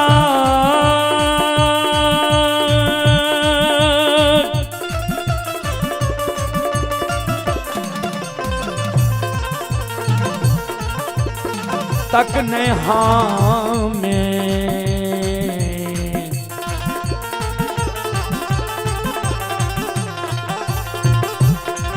ये है मरबई हे माता जी।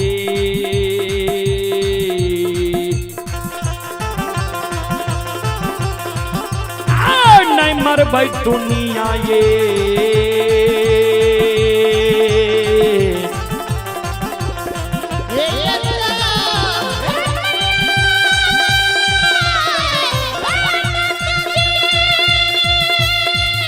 जाओ जाओ जाओ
ये जो सुनो सुनो सुन भैया सुन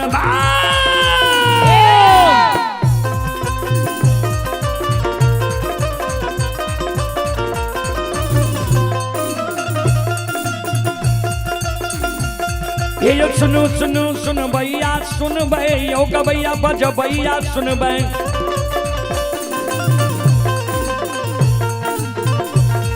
ये माँ बहना और आके सुन भै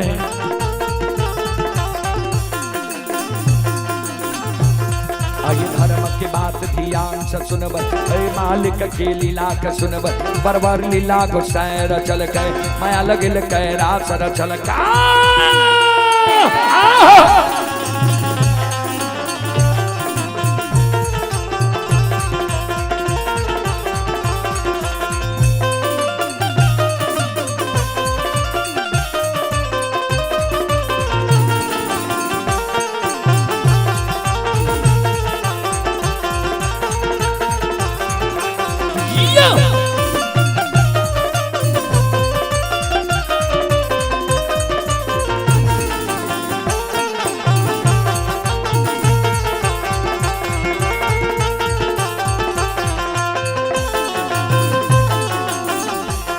ये जो भाग के बेर भगवती के सुमरा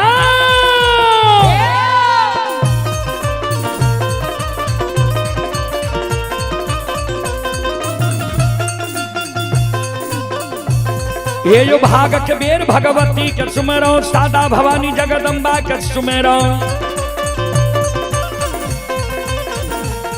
और ये ध्यान दे भैया गुरु बाबा के सुमरो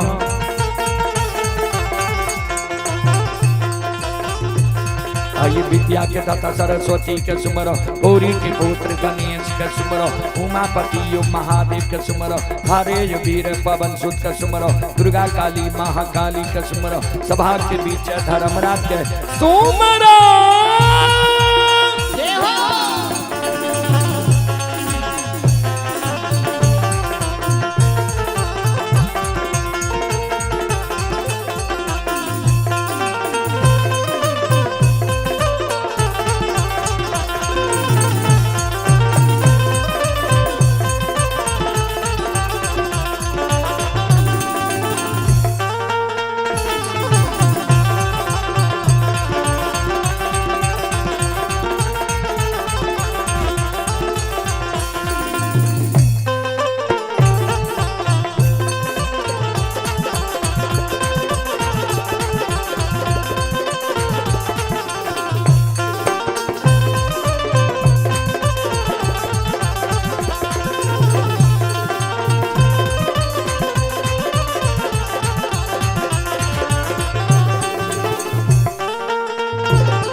आइए पुरस्कार की ओर आप हैं श्री मनोज यादव के नैत हैं आदित्य कुमार आयुष कुमार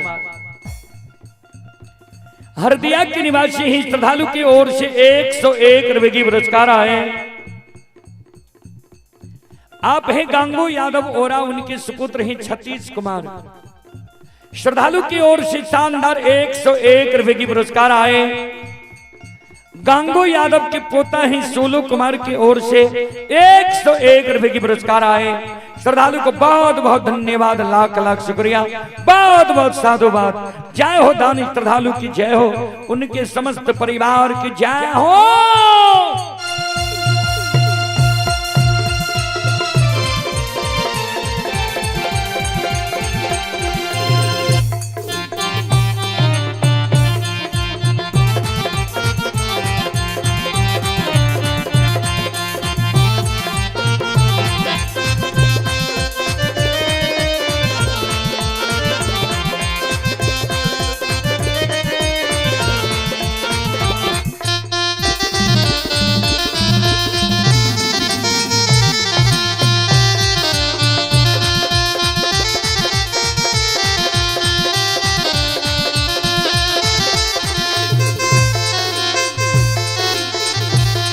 हो भला बाबा भंडार का भैरिए दी हो।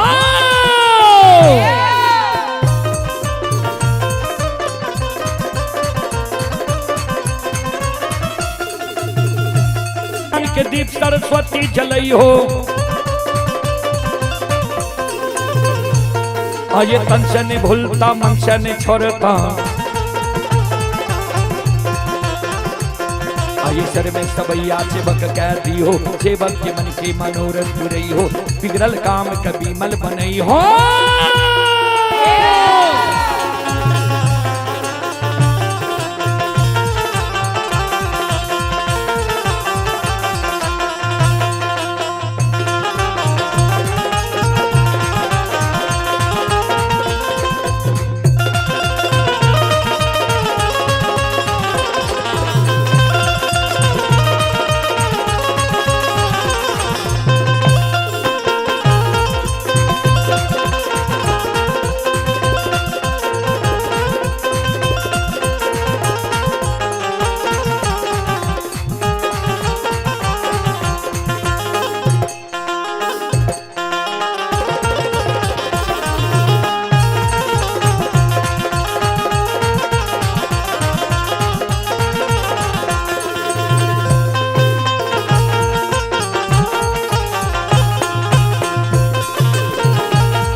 आइए दिनेश बाबू गम्हरिया,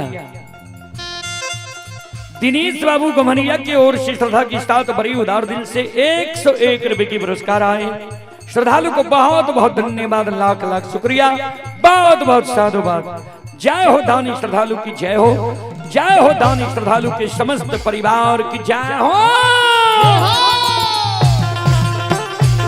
ये जो भक्ति के बस भगवान बसे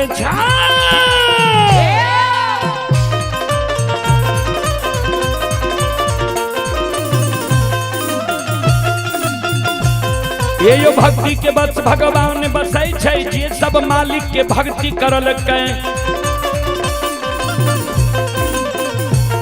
और ये मन तन धन से भजबे करल के।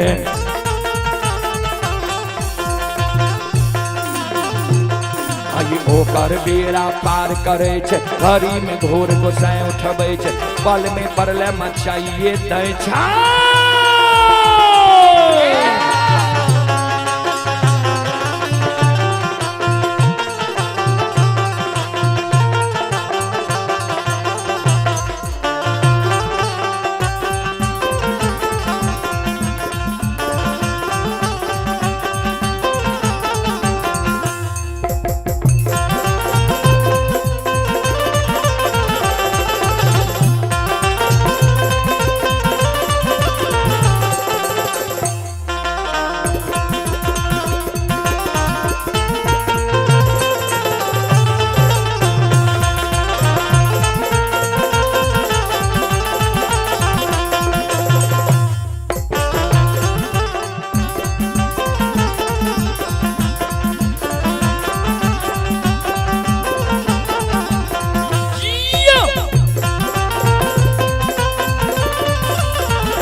ये धर्म के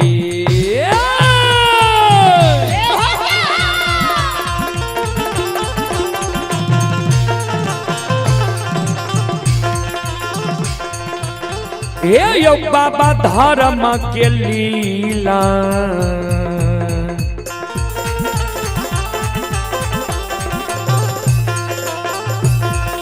अपार छै समाज बाबा हे यो छलै दुनिया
धर्म के लीला यही दुनिया में अगम अपार आ गई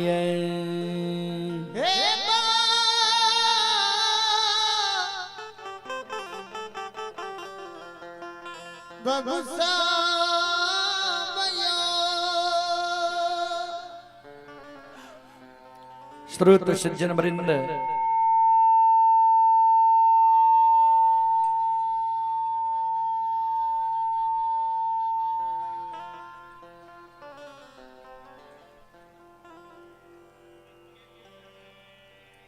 आइए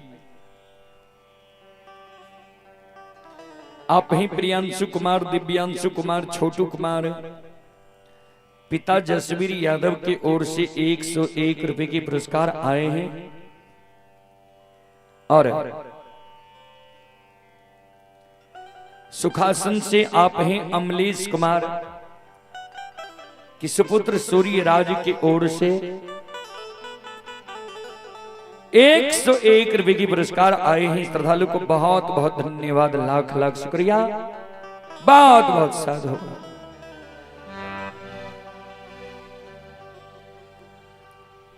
कारू बाबा जी कल के जा तक मां गहिल हमरा पर सम्मुख समाधान रहते ओकर देल लाठी हमरा हाथ में रहते कोई हमरा संहार नहीं कर सकिए।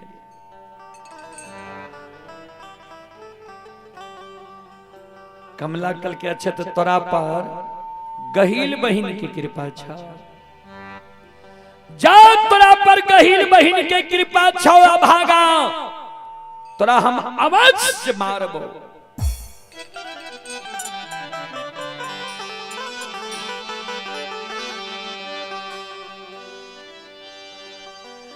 वही जगह से मां कमला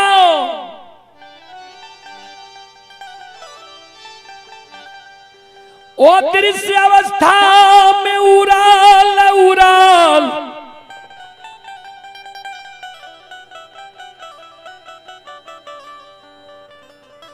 महापुरा नगरी जाय छै,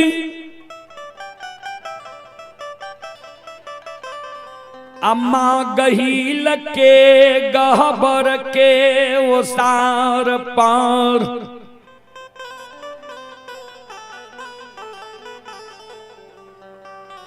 बैठ के रोदना पसार दिल कइए गहिल के गहबर के ओसार पर मां कमला कान।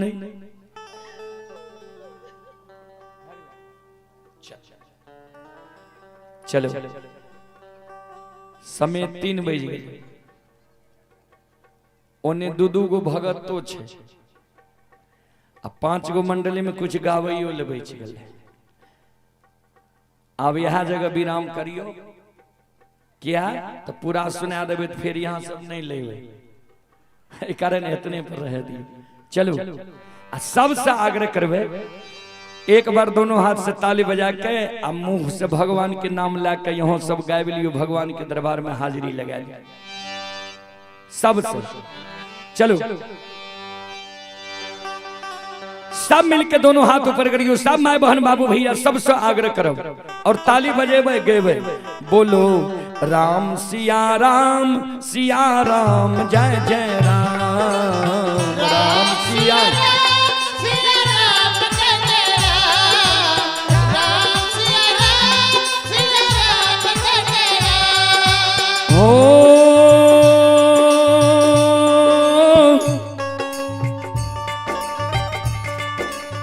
मंगल भवन अमंगल हारी,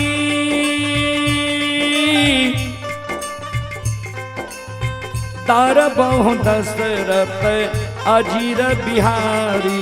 राम सिया राम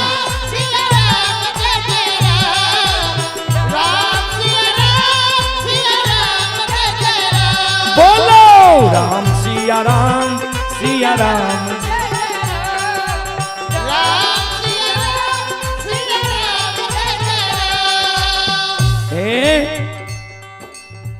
कवि लिखनी है राम नाम में आलसी भोजन में होशियार, ऐसे ऐसे मानव को बार बार धिक्कार। भगवान के नाम में आलस पनान नहीं करो ता सबसे आग्रह करवे जी दोनों हाथ ऊपर करियो। सब श्रोता बंधु हाथ नीचा नहीं करवे 2 मिनट सब मिल के गइयो बजइयो। आ चोरी जे करबे त ई 2 गो कैमरा 5 लाख के कैमरा छे, चोरीए पकड़े ले रखने छी।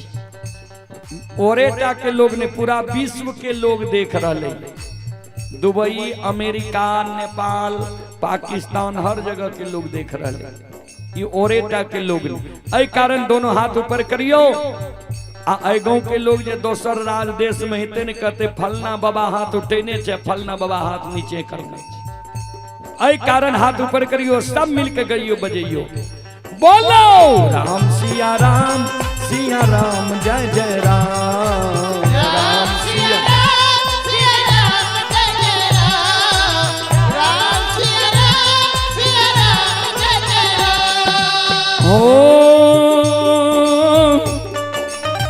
दीन दयाल बिरध संभारी, हरहु नाथ मम संकट भारी। राम सिया राम जय जय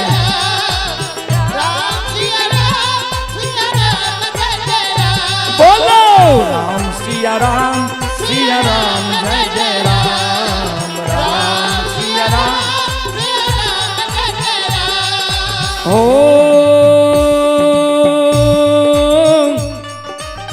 होई है वही जो राम रचि राखा, को करी तर्क बढ़ाबहि शाखा। राम सिया राम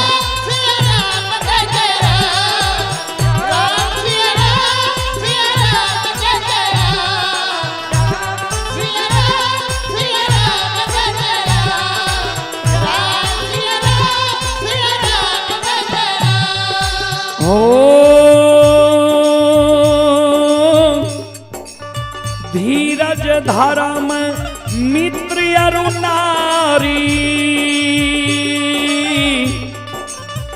विपत्ति काल परे खहु चारी। राम सिया जय हो जय हो जय हो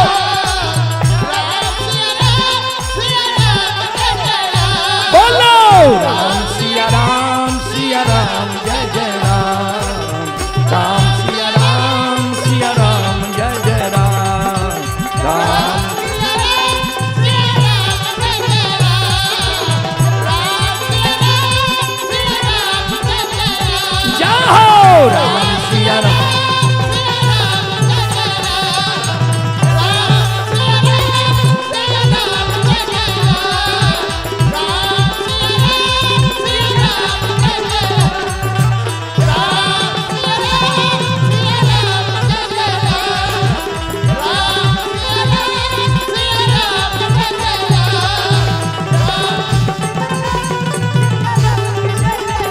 बोलो बोलो सच्चे दरबार की, बाबा भुइया बख्तौर की, संत बाबा कारू खिरहरी की, उमापति महादेव की जय जय जय श्री सीताराम।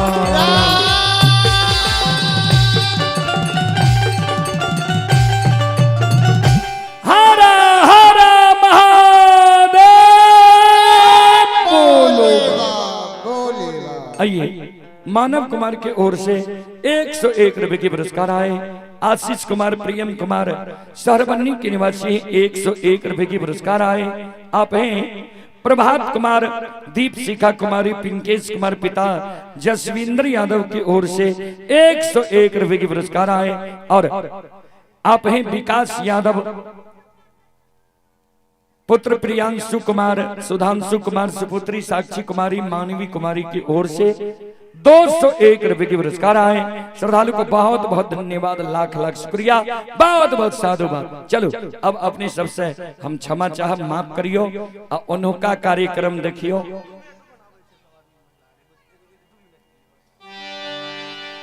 चलो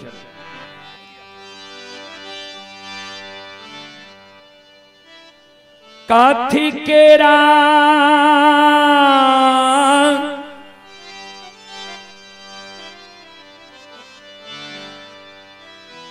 आहे कंघी है शीतल मां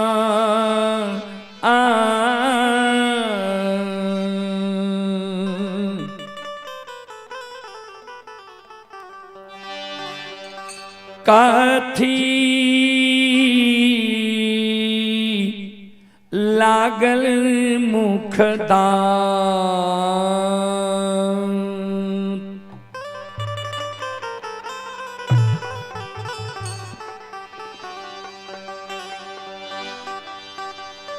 आहे कथी केरा कांघी शीतल मैया, कथी लागल मुख दात,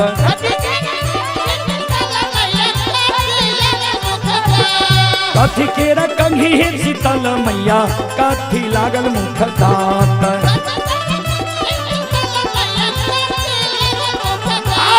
कथी बैसाल शीतल माँ, कथी बैसाल शीतल मैया, झार नामी नामी केस,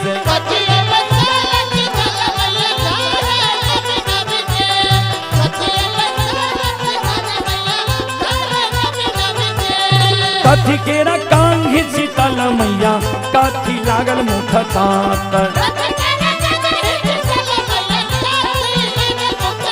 आहे कथी केरा कांघी शीतल मैया, कथी लागल मुख दात,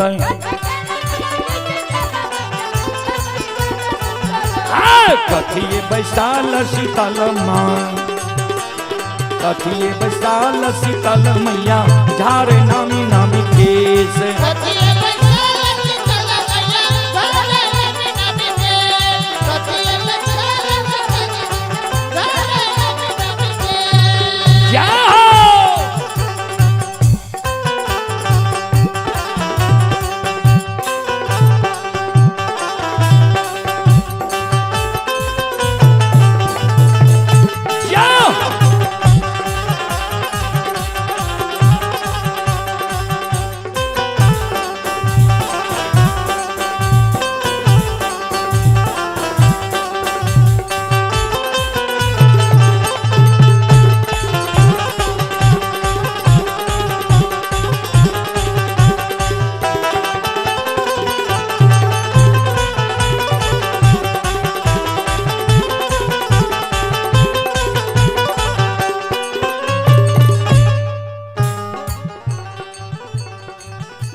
आइए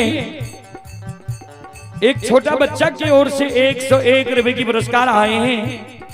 कौशल कुमार, ऋतिक कुमार पिता सुमित यादव की ओर से 101 रुपए की पुरस्कार आए हैं। और हमारे जीजा जी की दोनों बहन के ओर से 201 रुपए की पुरस्कार आए हैं। बहुत बहुत धन्यवाद, बहुत बहुत साधुवाद। एक और श्रद्धालु की ओर से 101 रुपए की पुरस्कार आए।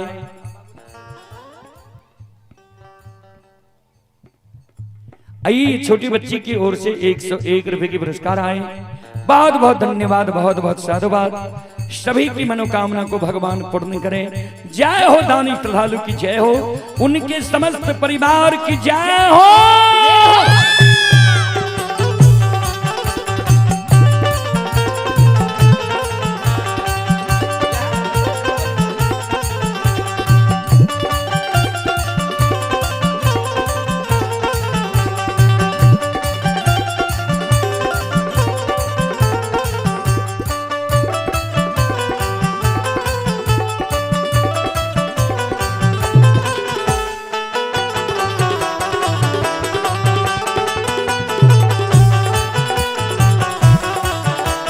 कलर और नहीं देखो,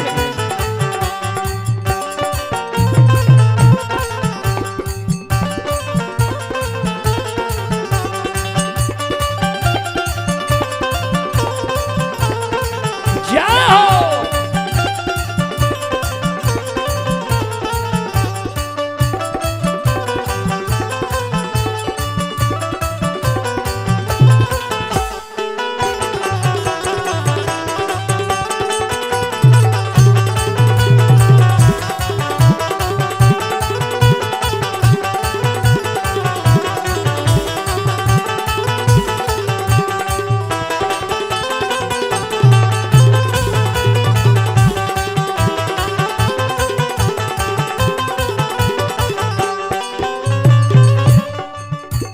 सोना केरा कंघी जेबक हो, सोना केरा कंघी जेबक हो, चांदी लागल मुख दांत।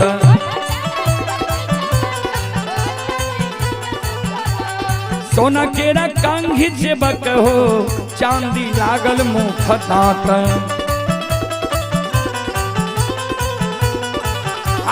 मछिया बैसाल से बकिया, मछिया बैसाल से बक झारे रही है नामी नामी केस।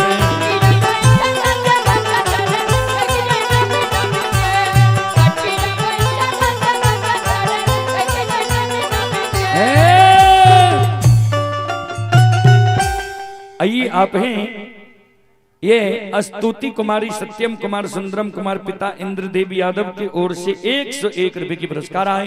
श्रद्धालु को बहुत बहुत धन्यवाद, बहुत बहुत साधुवाद। जय हो दानी श्रद्धालु की जय हो, उनके समस्त परिवार की जय हो। आप माफ करियो और उन्हें पूजा पाठ के काम शुरू होते आ जकरा अर्धना लगे न ये जे ठाकुर जी पान दिए, बख्तर बाबा पान दिए, तो उन्हें अब अरदास लगइयो जे बाबा अपने सबकी फरियाद ला ले। बोल बोल बाबा भैया बख्तर की। और हमरा मंडली से जे त्रुटि गलती भी लेते अपने सम्मान